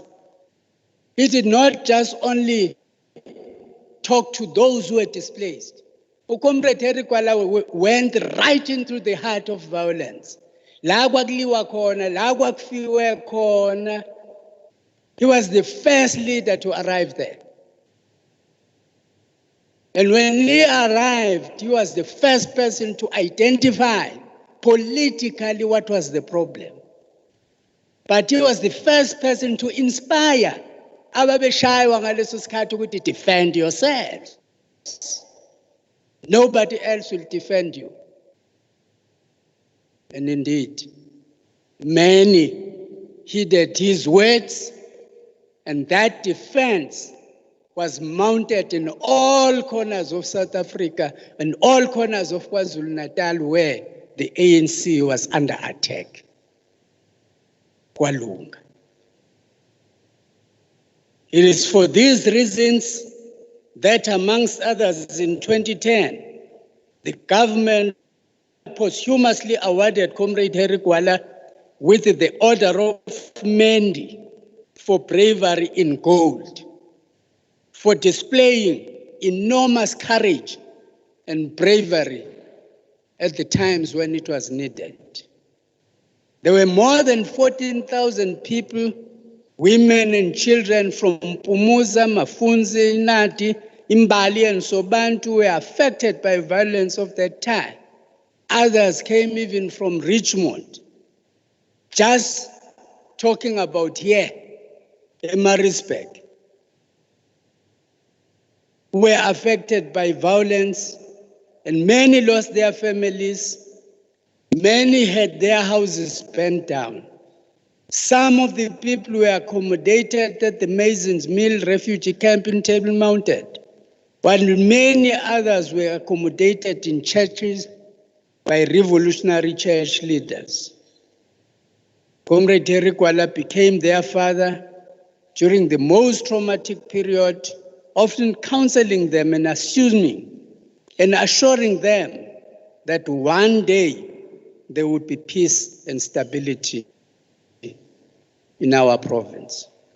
The enemies of the ANC went to an extent of creating violence between Maphumulo and Amanyavu clans, using land as a source of conflict. There were also conflicts fueled between Amanyavu and Mlaba clans. Yayilwe minike kabhale. Enye izimpi, besides the 7-day war, engingathi yasdisarma abanye bethu. Na ufika khona, ufika ubone ukuthi ya abantu babelezelwa amaphoyisa kushaywa abanye abantu emini kabhaka. It was clear that hostile, overt and covert forces of darkness were at play. The 7-day war, which broke out on the 5th of March 1990, left many people dead and many others homeless. Also recall that on the 31st of March, about 14 people were killed, and Nkosi Mhlabinzima's house, which was also burnt down. This happened while Nkosi Mhlabinzima was abroad in Geneva, where he had gone to further his work of promoting peace and reconciliation. Nkosi Maphumulo was the founding president of Consalesa, the organization he founded in 1989. He was instrumental in the drafting of his constitution, and he prioritized the grievance faced by Amakhosi and their people. Comrade Harry GWALA, who worked very closely with Nkosi Mhlabanzima Maphumulo, believed, contrary to other people's belief, but he believed that Contralesa had to be used as a tool for effectively promoting peace and stability in our country. Nkosi Maphumulo even organized petitions which he sent to the apartheid masters, calling upon them to set up a commission of inquiry to investigate the murders of innocent people during political violence in Pietermaritzburg. On this, he worked very closely with Comrade Harry GWALA, whose deep love for the people remains legendary. It was befitting that at his funeral in 1995, President Nelson Mandela in his address said,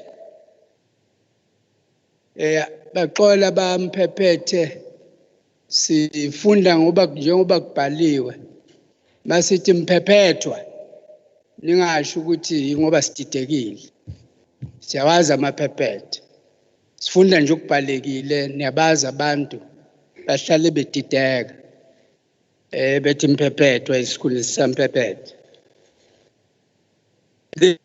This is what Nelson Mandela said. Mphephetwa was brave and blunt in dealing with the defenders of apartheid, but he was equally honest and blunt in raising issues within the ranks of the liberation movement. You would know where you stay, where Mphephetwa stood on any question. No one was to him beyond reproach. Personally, and that's Nelson Mandela, I was fortunate to cross swords with him on many an issue, both in prison and outside. I would naturally insist that I was right, as Harry would definitely insist that he too was right.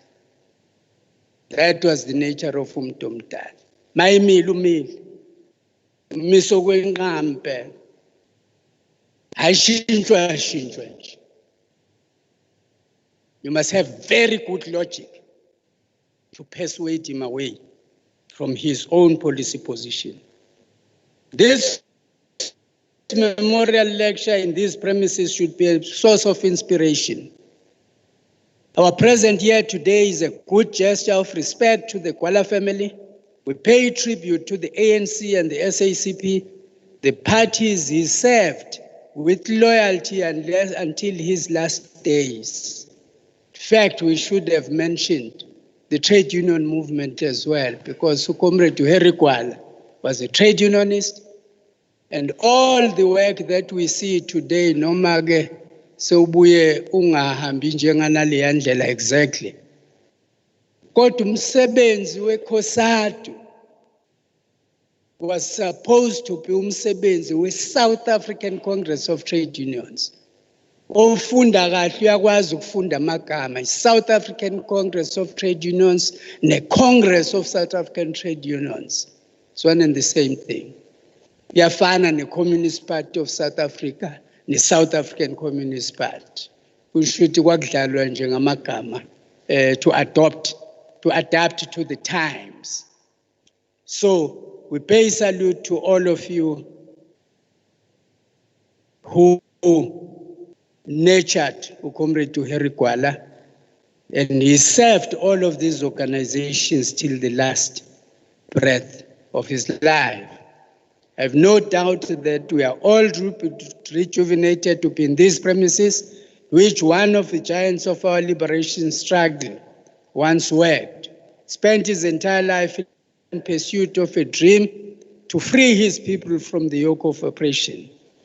Today, we have come to reenact the journey that Comrade Harry GWALA took in 1994, as we ourselves continue with the fight for another form of struggle.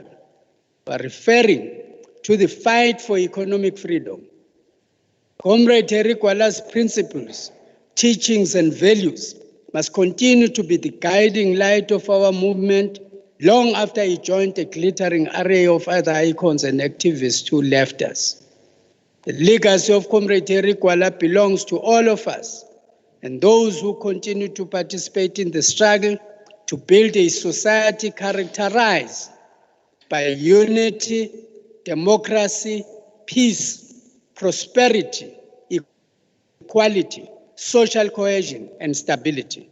While the ANC occupied the vanguard role on the forward trenches of liberation of our people, the reality is that the freedom was brought about by a collective swell of all progressive forces working in concert to achieve one goal. Honorable members, greatest fight that you must mount is fight for economic freedom for our people. As members of this House, you must remember that you are a product of a democratic process which Harry GWALA spent his entire life fighting for.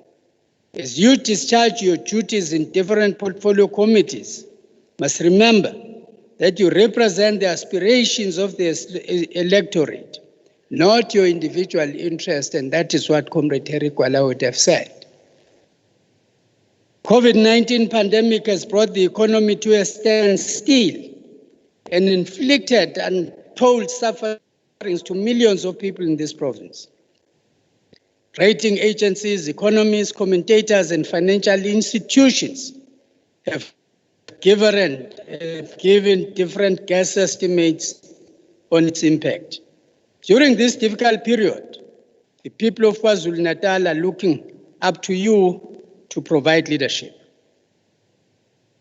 Honorable members and honored guests, I was fortunate to be amongst others who joined this House with Comrade Harry GWALA in 1994 as part of the first batch of the public representatives who were pioneers of what a post-apartheid parliament would be like. Sasesivela ke kuma trenches naye umuntu omdala Lokho kwakushiwo uBaba Nelson Mandela. Every one of us can say, kwesinye isikhathi umuntu omdala wayekakujikele kade nivumelene. Lithi kade nivumelene ngento nayingasayiboni kahle. Ogibela phezu kwakho ngenduku kube inqaba. Hawu baba ingani besivumelene yathi ubungasebenzisi ngani wena wakho umqondo ukwazi ukubona nasekufanele to adapt, change strategies and your tactics. Yabo akuthethisela ukuthi awukwazanga ukubona ukuthi into esanivumelene ibisifuna ukulungiswa ngaleso sikhathi. Ubona ukuthi kunzimanyana. It was a different province ravaged by IFP. Sorry. Suye kwahlala nje igama. Ravaged by violence and smitten with hostility and bitterness between ANC and IFP in particular. Angazi lihlale kanjani leli gama la ngenza ngakhuluma into engelona iqiniso. The first speaker ngiyaxolisa IFP. The first speaker of this house, Ubaba Gideon Mdlalose, had a tough time containing the often unruly legislators who often disregarded his authority and exchanged verbal exchanges not fit to be repeated in such an august house. We must pay tribute to two leaders who led in this house, Dr. F.T. Mdlalose, the former chairman of the IFP, and the first premier of this province, as well as President J.G. Zuma, who was MEC for Economic Development and Tourism at the time, but who was also a provincial chair of the ANC. They led, and this is important for the leadership of the ANC and IFP in this legislature. These two leaders led bilateral meetings between these two parties from this legislature, and calmed down a lot of conflict. The unity started internally, but it was then replicated outside.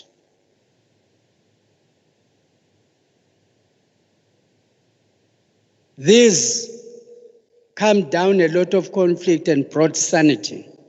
Through various peace initiatives and bilateral meetings between the ANC and IFP, the atmosphere of political intolerance was transformed to create a new spirit of open but peaceful competition and cooperation. Most of you will recall that in 1994, Comrade Harry GWALA was nominated as a provincial member of the legislature. He served as the first chief whip of the official opposition in this house, the African National Congress. He was a principled man who never changed his decisions purely on the basis of narrow personal interests. As a matter of principle, Bab GWALA never attended any sitting of the legislature in Lundi, despite being the chief whip of the ANC. His reluctance also coincided with the state of his health, which made it impossible for him to attend the meeting of the legislature as per the doctor's instruction. Wahluleka noma sesilapha-ke. Sengisholo ukuthi-ke lokhu kwaSolundi, it was just his principle. Kodwa, the absence was mainly due to his ill health. Honorable members, can we pause and imagine what would have Comrade Harry GWALA said today in the face of COVID-19 and other challenges such as an economic crisis? He would urge all of us to pursue the cause of the greatest unity of democratic forces. He would require us to deny ourselves and not to scramble for material satisfaction while so many suffer of hunger and unemployment. He would not just moralize and criticize from the sidelines, but would be in the trenches with the lowliest amongst us, as to him all lives were equal. These would be and are his injunctions to us today. Had Comrade Henry Gwala lived long, he would have argued for the deployment of all resources for the benefit of emerging entrepreneurs who remain marginalized economically. He would have called on provincial treasury as a custodian of procurement to work with all government departments and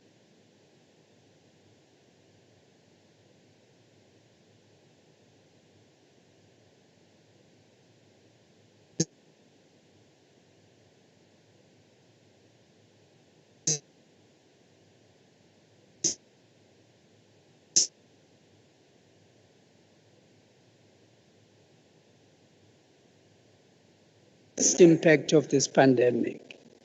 He would have supported the radical socio-economic transformation program and insisted that more should be done by government, by the government of the people, to support informal traders and hawkers.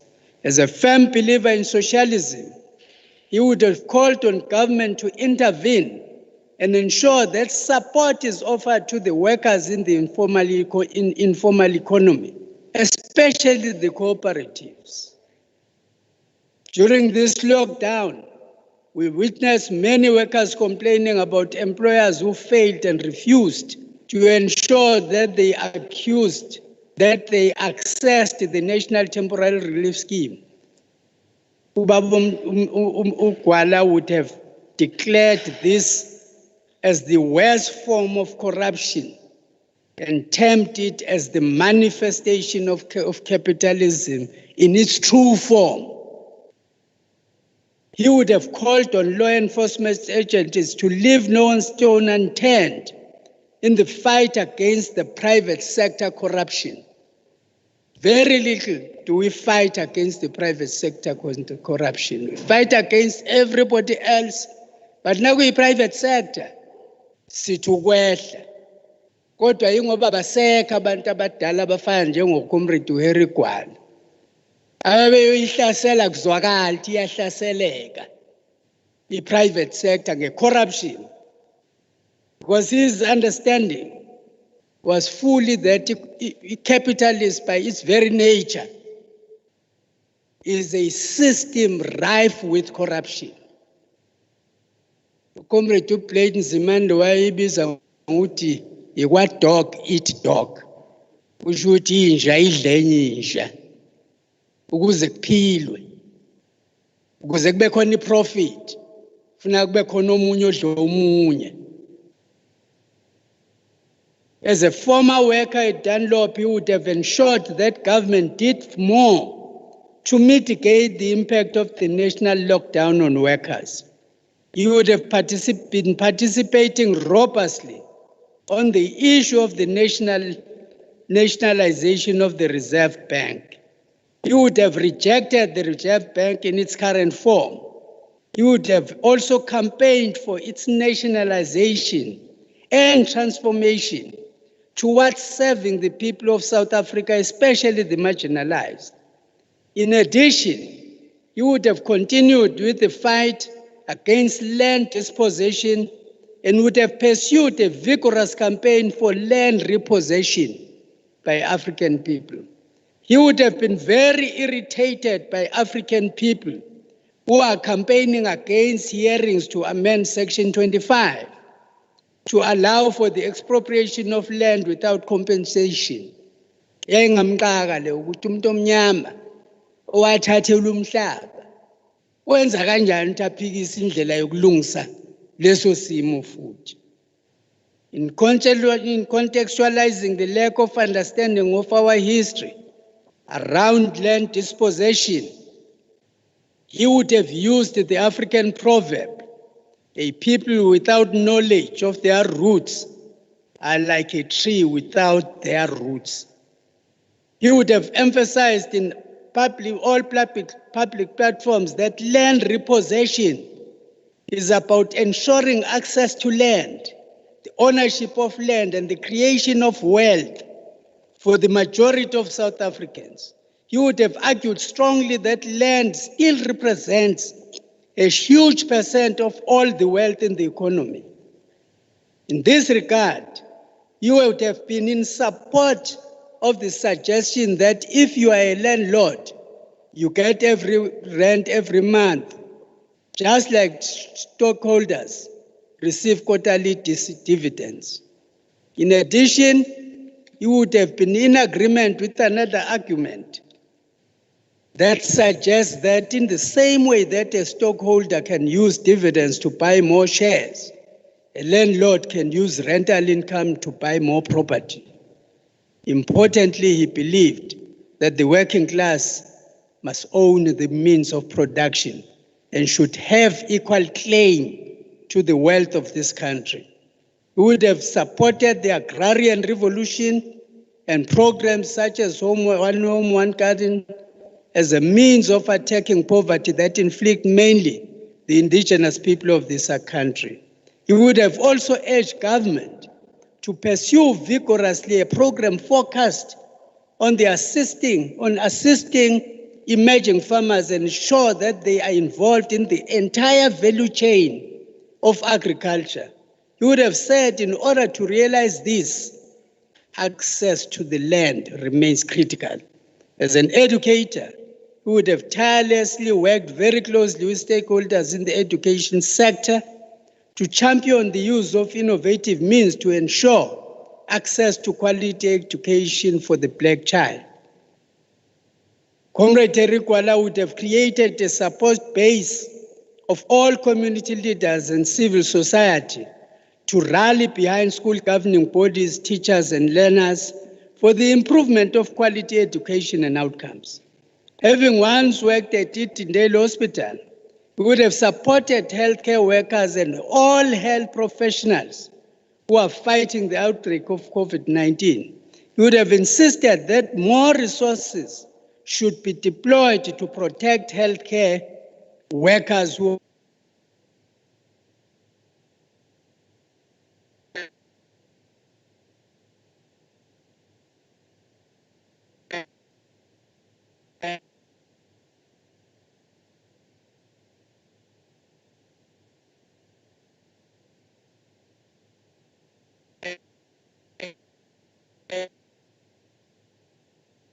and ensure that the executive is held accountable and that it delivers on its mandate.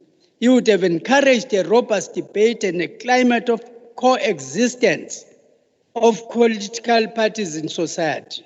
He would have insisted that while robust debate is essential to the democratic process, you must acknowledge that as members of this House, you should seek to address the needs of society. We would have fought against political intolerance by different party leaders and fought for political existence and social cohesion. We would have urged all members of this House to work together to champion the government's agenda to fight poverty, unemployment, crime, corruption, and inequality. In conclusion, honorable members and honored guests, I wish to conclude by once again expressing our appreciation to the Speaker for the invitation and opportunity afforded to once again stand in this House and address members. I must also appreciate members for having agreed to this lecture on one of the stalwarts of our country, Comrade GWALA. My sincere appreciation to the leadership of the ANC, as well as leadership of the SACP, for relentlessly pursuing the ideals that our leaders like Comrade GWALA wanted us to pursue.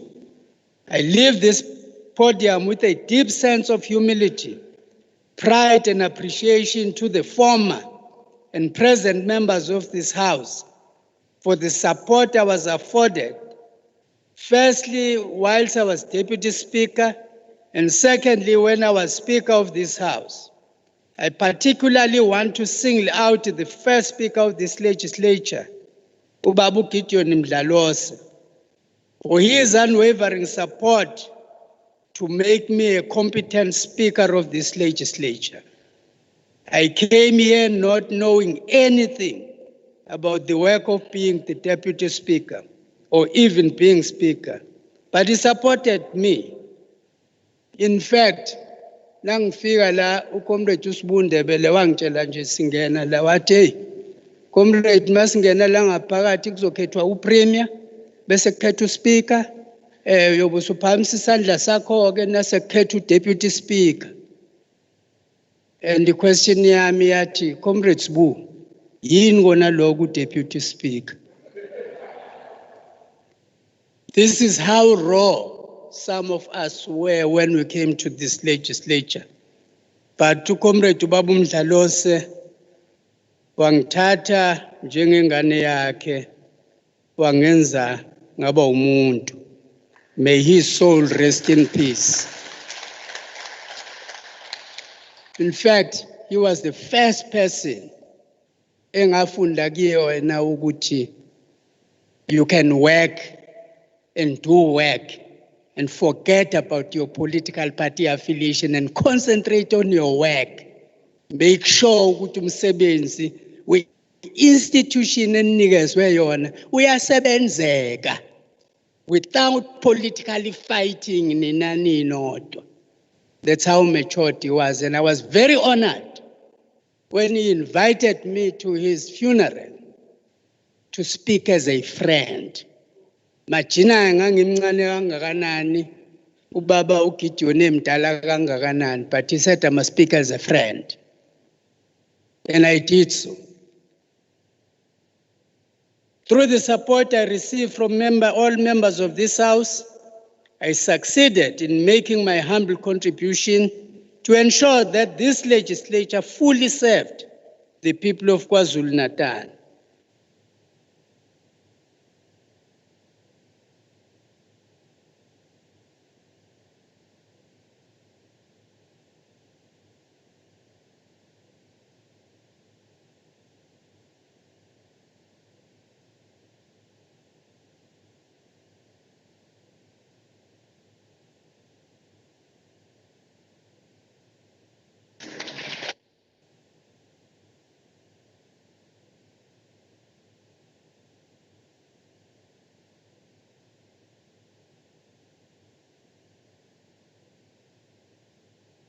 Slow siqhubekile sizishaya azahlale phansi.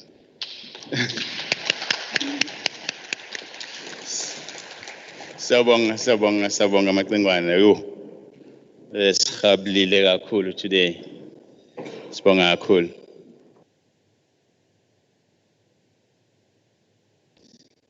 I think we should move on with our agenda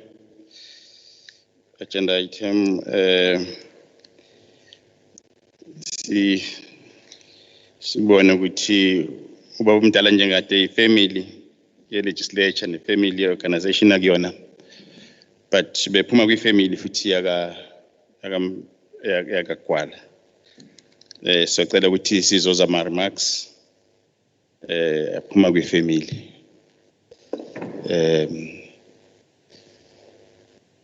Yes, Comrade Linda wazanye ngaphambili.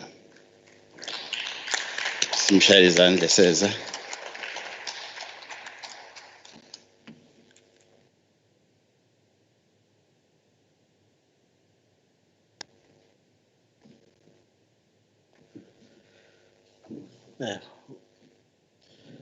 Ngiyabonga mphathi wohlelo. Ukuqala ngicela ukubingelela uPremier wethu la ubaba uZikalala. Ngiphinde ngibongelele umama uSpeaker, umama uBoyzi. Phinde ngibingelele ubaba uMthembu. Bese ngiza kwi-veteran yethu ubaba uWillis. Ngibingelele uChief Whip Baba Nqamalala. Ngibingelela nonke enikhona lapha nenhlangano ezihlukene. Ngiyabingelela ngiyifamily kaGwala, but ngizocela Baba uChief Whip ukuphakamisa khona engizomphakamisa, but mayesese la eKZN usefake enye cap, useyikhumulile le cap ebenimazi ngayo nimbiza ngobaba uLisifu no sekupanyaza Gwala. Ngizocela uyidlulisele ku baba uPrima ukuthi uzoyigazetha leyo nto le ukuthi maye la eKZN uGwala panyaza Gwala not Lisifu. Ngizocela ukuphakamisa yena ozobongela ifamily ne foundation babo panyaza.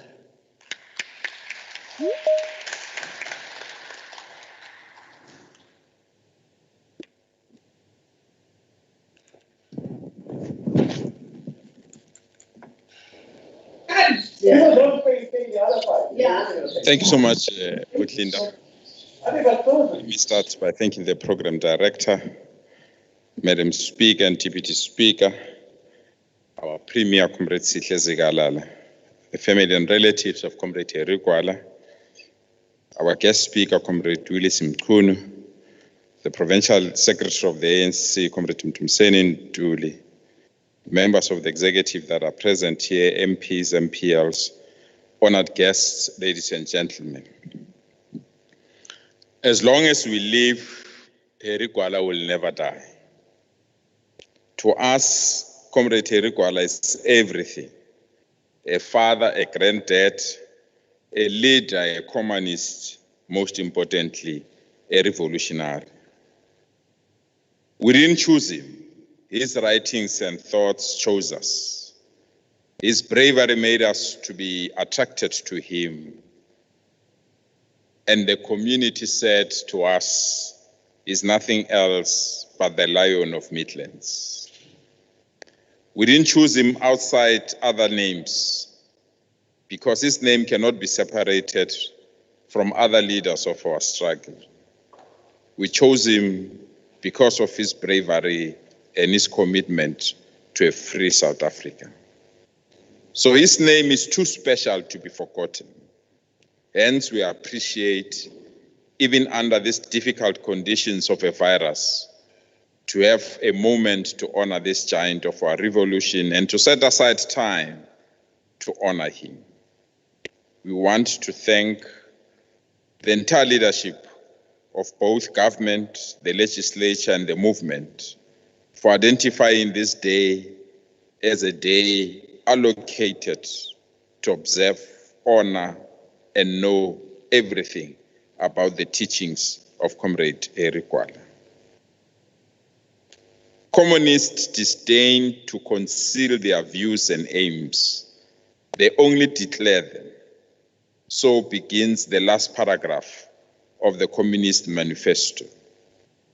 Wherever I read those lines, I think of our comrade Heri Temba Gwala. As the foundation, as well as the Heri Gwala family, we are here to say thank you to all of you for being here, for identifying him, but most importantly, for inviting all of us to share this day with you. The choice of the guest speaker was spot on. Comrade Willis Mkhunu is a communist, former premier, former speaker of this legislature, and he represents that generation that never betrayed our struggle for freedom. For that, we are grateful to you, Madam Speaker, Deputy Speaker, the Premier, as well as the leadership of this province, for identifying Comrade Willis to deliver this lecture, and how wonderful did he deliver it. I've been attending lectures about Heri Gwala, but this lecture ranks amongst the best, and for that, I want to thank Comrade Willis Mkhunu.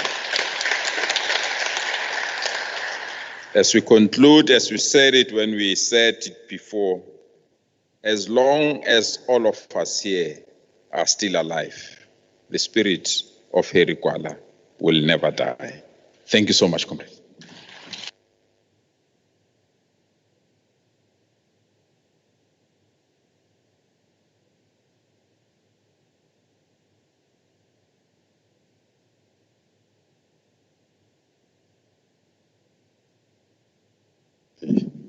Thank you very much, the family YagaGWALA, Comrade Yusuf, ngama remarks. Sizodlula siye phambili sicele uPremier waKwaZulu-Natal, ubaba Sihlezi Kalala, ukuthi azozenza ama remarks and then enze a vote of thanks. Premier.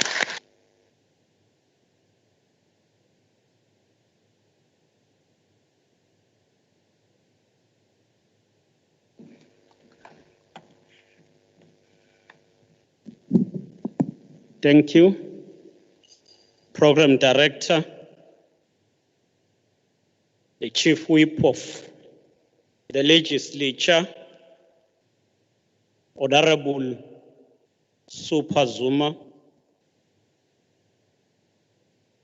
the Speaker of the Day, former Speaker of the Legislature, former Premier of KwaZulu-Natal, Deputy Chair of the Planning Commission, Makingwane Phakade. And thanks for sharing us your experiences with Comrade Harry GWALA. I'm called here to make remarks in thanking all of you. Therefore, I wish to thank the Speaker, Deputy Speaker. So I thank Honorable Boyce and Honorable Mthembu for ensuring that KwaZulu-Natal Legislature hosts this program to mark the centenary of Harry GWALA Umtomdala. I also wish to take this opportunity to thank his family, Linda, and thank the foundation, Comrade Lesufi, as well as all members of the GWALA family for sharing with us the moment to celebrate the life and struggle of Comrade Harry GWALA. I wish also to thank the African National Congress, led by Unopala, Comrade Mtumsentuli, for attending here and making this day a success. I also thank members of the opposition who are here and those who are connected. A special appreciation to you, Your Highness, Princess Phumzile Telezi Makeba, for being part of us today, as well as Honorable Dlamini, who was here earlier. Members of the Executive Council who are here, led by the leader of government business, Honorable Nomusa Dube-Ncube, and we're grateful for all of you who are here. We are also thankful to the Whipari, because if the Whipari didn't agree, we would have struggled to honor Umtomdala. So we are grateful to you, Ngamalala, Honorable Chief Whip, and Deputy Chief Whip, Honorable Aluza. I wish also to thank the attendance of all councillors under the leadership of the chairperson of KwaZulu-Natal South African Local Government Association, Her Worship the Mayor, Nonhle Mkhulisi, for ensuring that even our municipalities are part of this. I would have not done well if I don't thank the attendance of our former Chief Whip and former MEC, the Member of National Assembly, Honorable Cyril Kaba. Comrade Cyril Kaba comes from a generation that was in the leadership of the youth movement when Comrade GWALA was a leader of the Greater Midland, working together with Abu Isaiah Nchangase, Abu Stitch, Abu Mzwandile. And he was the chairperson of the Southern Natal at that time. I also wish to thank the presence of the member of parliament who are here. Thanks to all members of the legislature who have made this day a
without a memory, man is demoted to lower animals, close quote. And therefore, let us keep the memory, the inspiration from the struggles of Harry GWALA burning. As former president of the Women's League, Mama Matigizela Mandela once said, Harry GWALA would not die. He will live amongst the minds of the youth to ensure that they are liberated. He will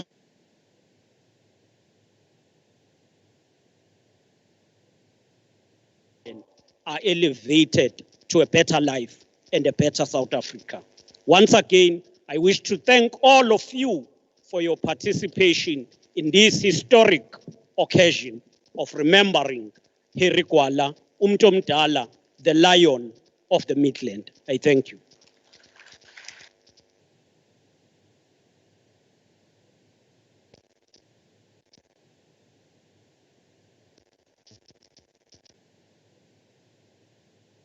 Much, Premier. Kube ngiyakwazi ukucula ngabe sengicule igwitsho. Kodwa ke sicela ukuthi sidlulele phambili, then sicele uSpeaker we-legislature ukuthi eze ngaphambili ukuze aqedele umcimbi wakhe awe uqalile. Mama Speaker.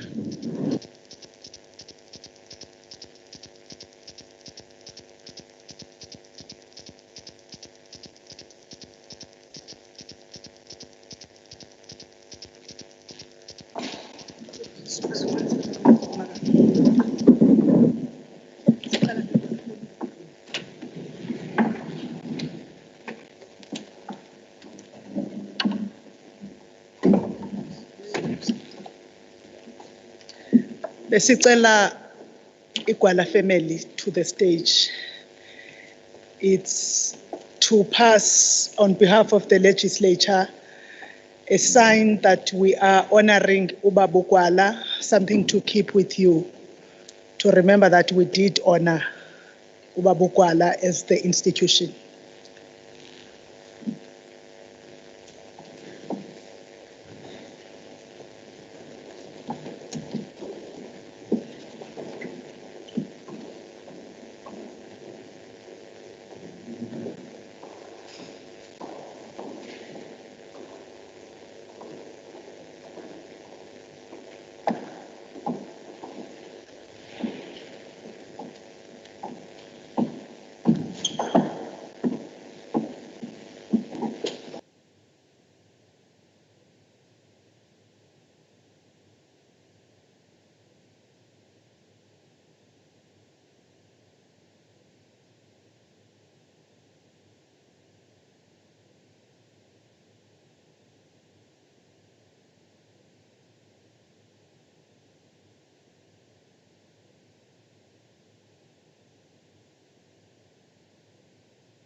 Here.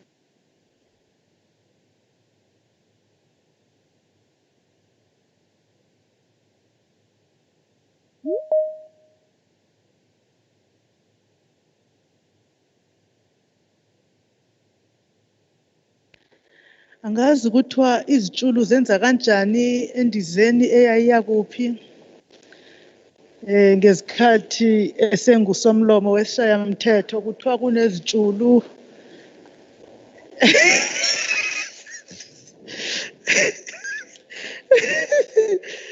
sicela ukubonga kuMakhuze Moise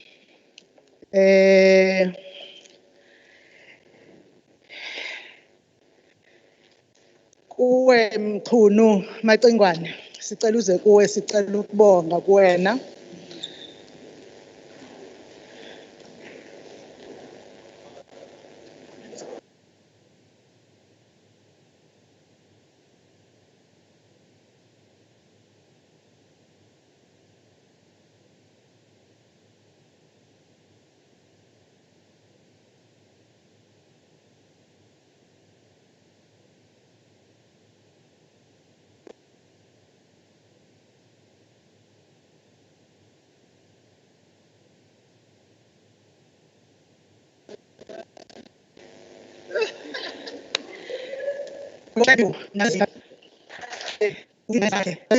unakanota kubamba ezinye izintombi asifuni ukuqeda asazi noba sisho kahle nasinomvelase kodwa sithi siyabonga uyenye yezinqolobane esinazo siyancela kuwe kule term akona okokuqala akona okugcina siyabonga phakathi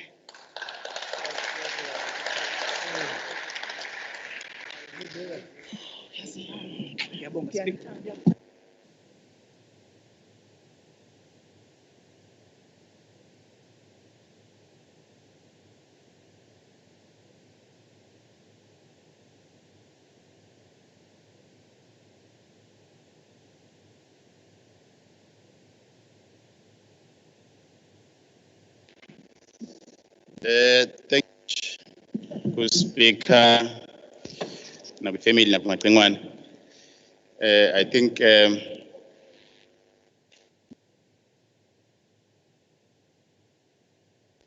angizibonge na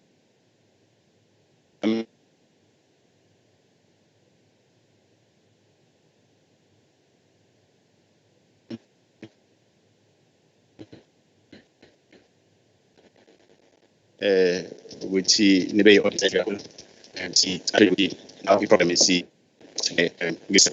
bazolekelela baseve lapha for lunch. Siyabonga kakhulu. Thank you very much.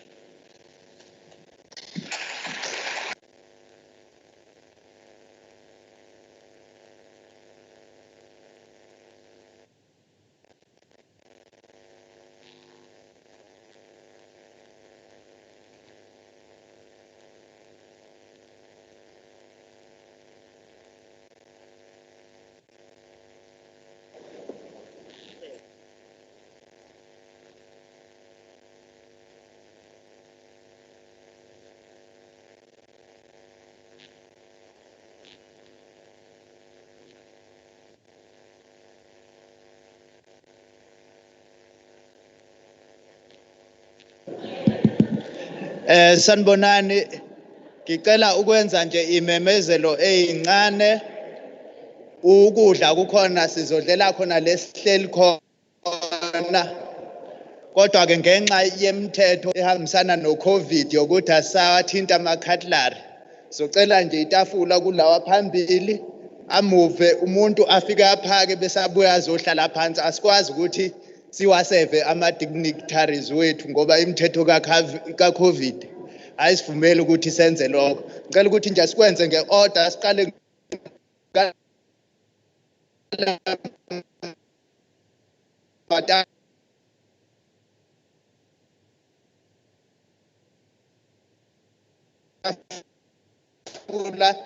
kakhulu.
Hambisana nenqubo yedemokhrasi. Kodwa sibuyela kuyona-ke idemokhrasi.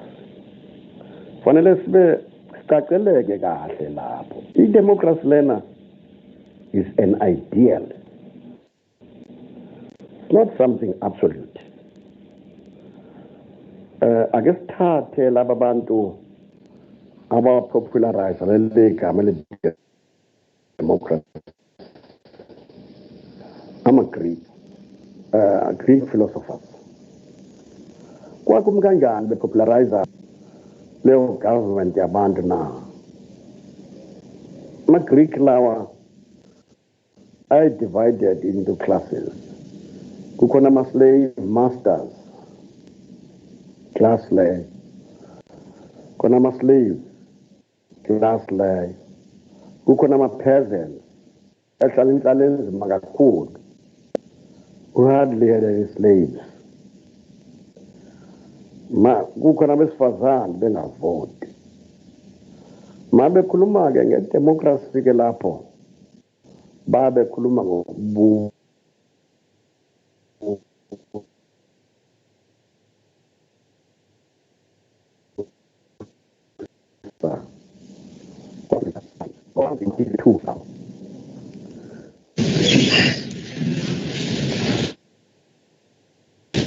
Comrade Secretary General of the African National Congress, comrades of in the struggle from South Africa,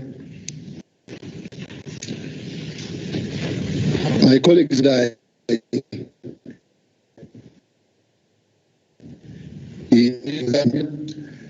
take this opportunity to welcome you to Zambia. This is obviously an important get-together because as things stand now in South Africa, we in Zambia believe that these consultations between the African National Congress and various patriotic organizations within South Africa is of paramount importance. Any oppressor, any exploiter survives on divide and rule policy. If one who is arbitrarily in power can manage to divide the people he is exploiting, he certainly will not stop at anything to keep them divided.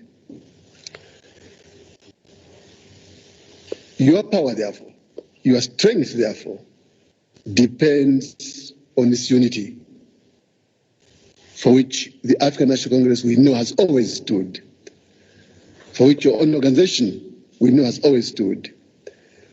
So you do us great honor by coming to Zambia to consult with the leadership of the African National Congress. Your country is going through a very, very difficult time.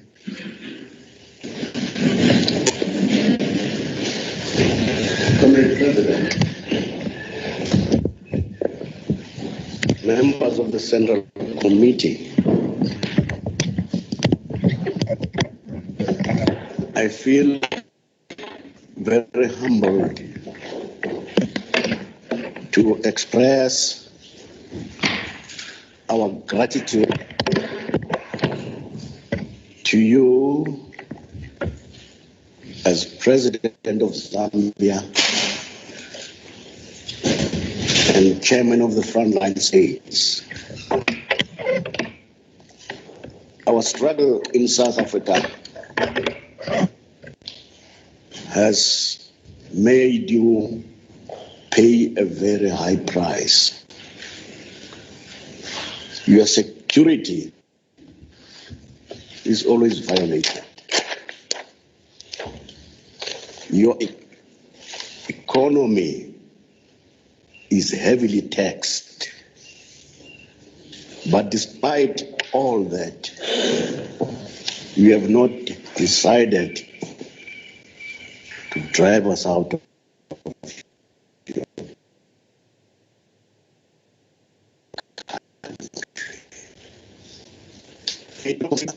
you, great president, and the Zambian people as our friends.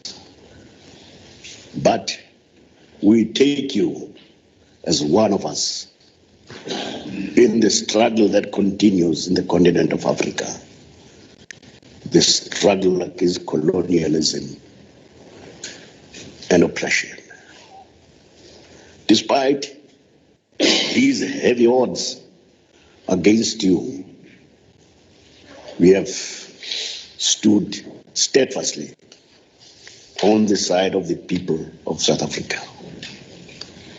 As our acting president and general secretary has said, the people who have come over to your country represent the heart and the soul of the struggle back home. They are the pulse. They are the heartbeat of that struggle there. Many of our people have perished in the course of the struggle. In detention, on the battlefield, in the townships, and in prison. But they have nothing to regret. We chose in 1961 to die on our feet than to live a perpetual life of slavery, living on our knees. This meant that we had to transform our struggle from petitions, supplications, and prayers to the rulers of South Africa into a determined action by the people. Our action back home is taking many forms. And one of those forms is the armed struggle.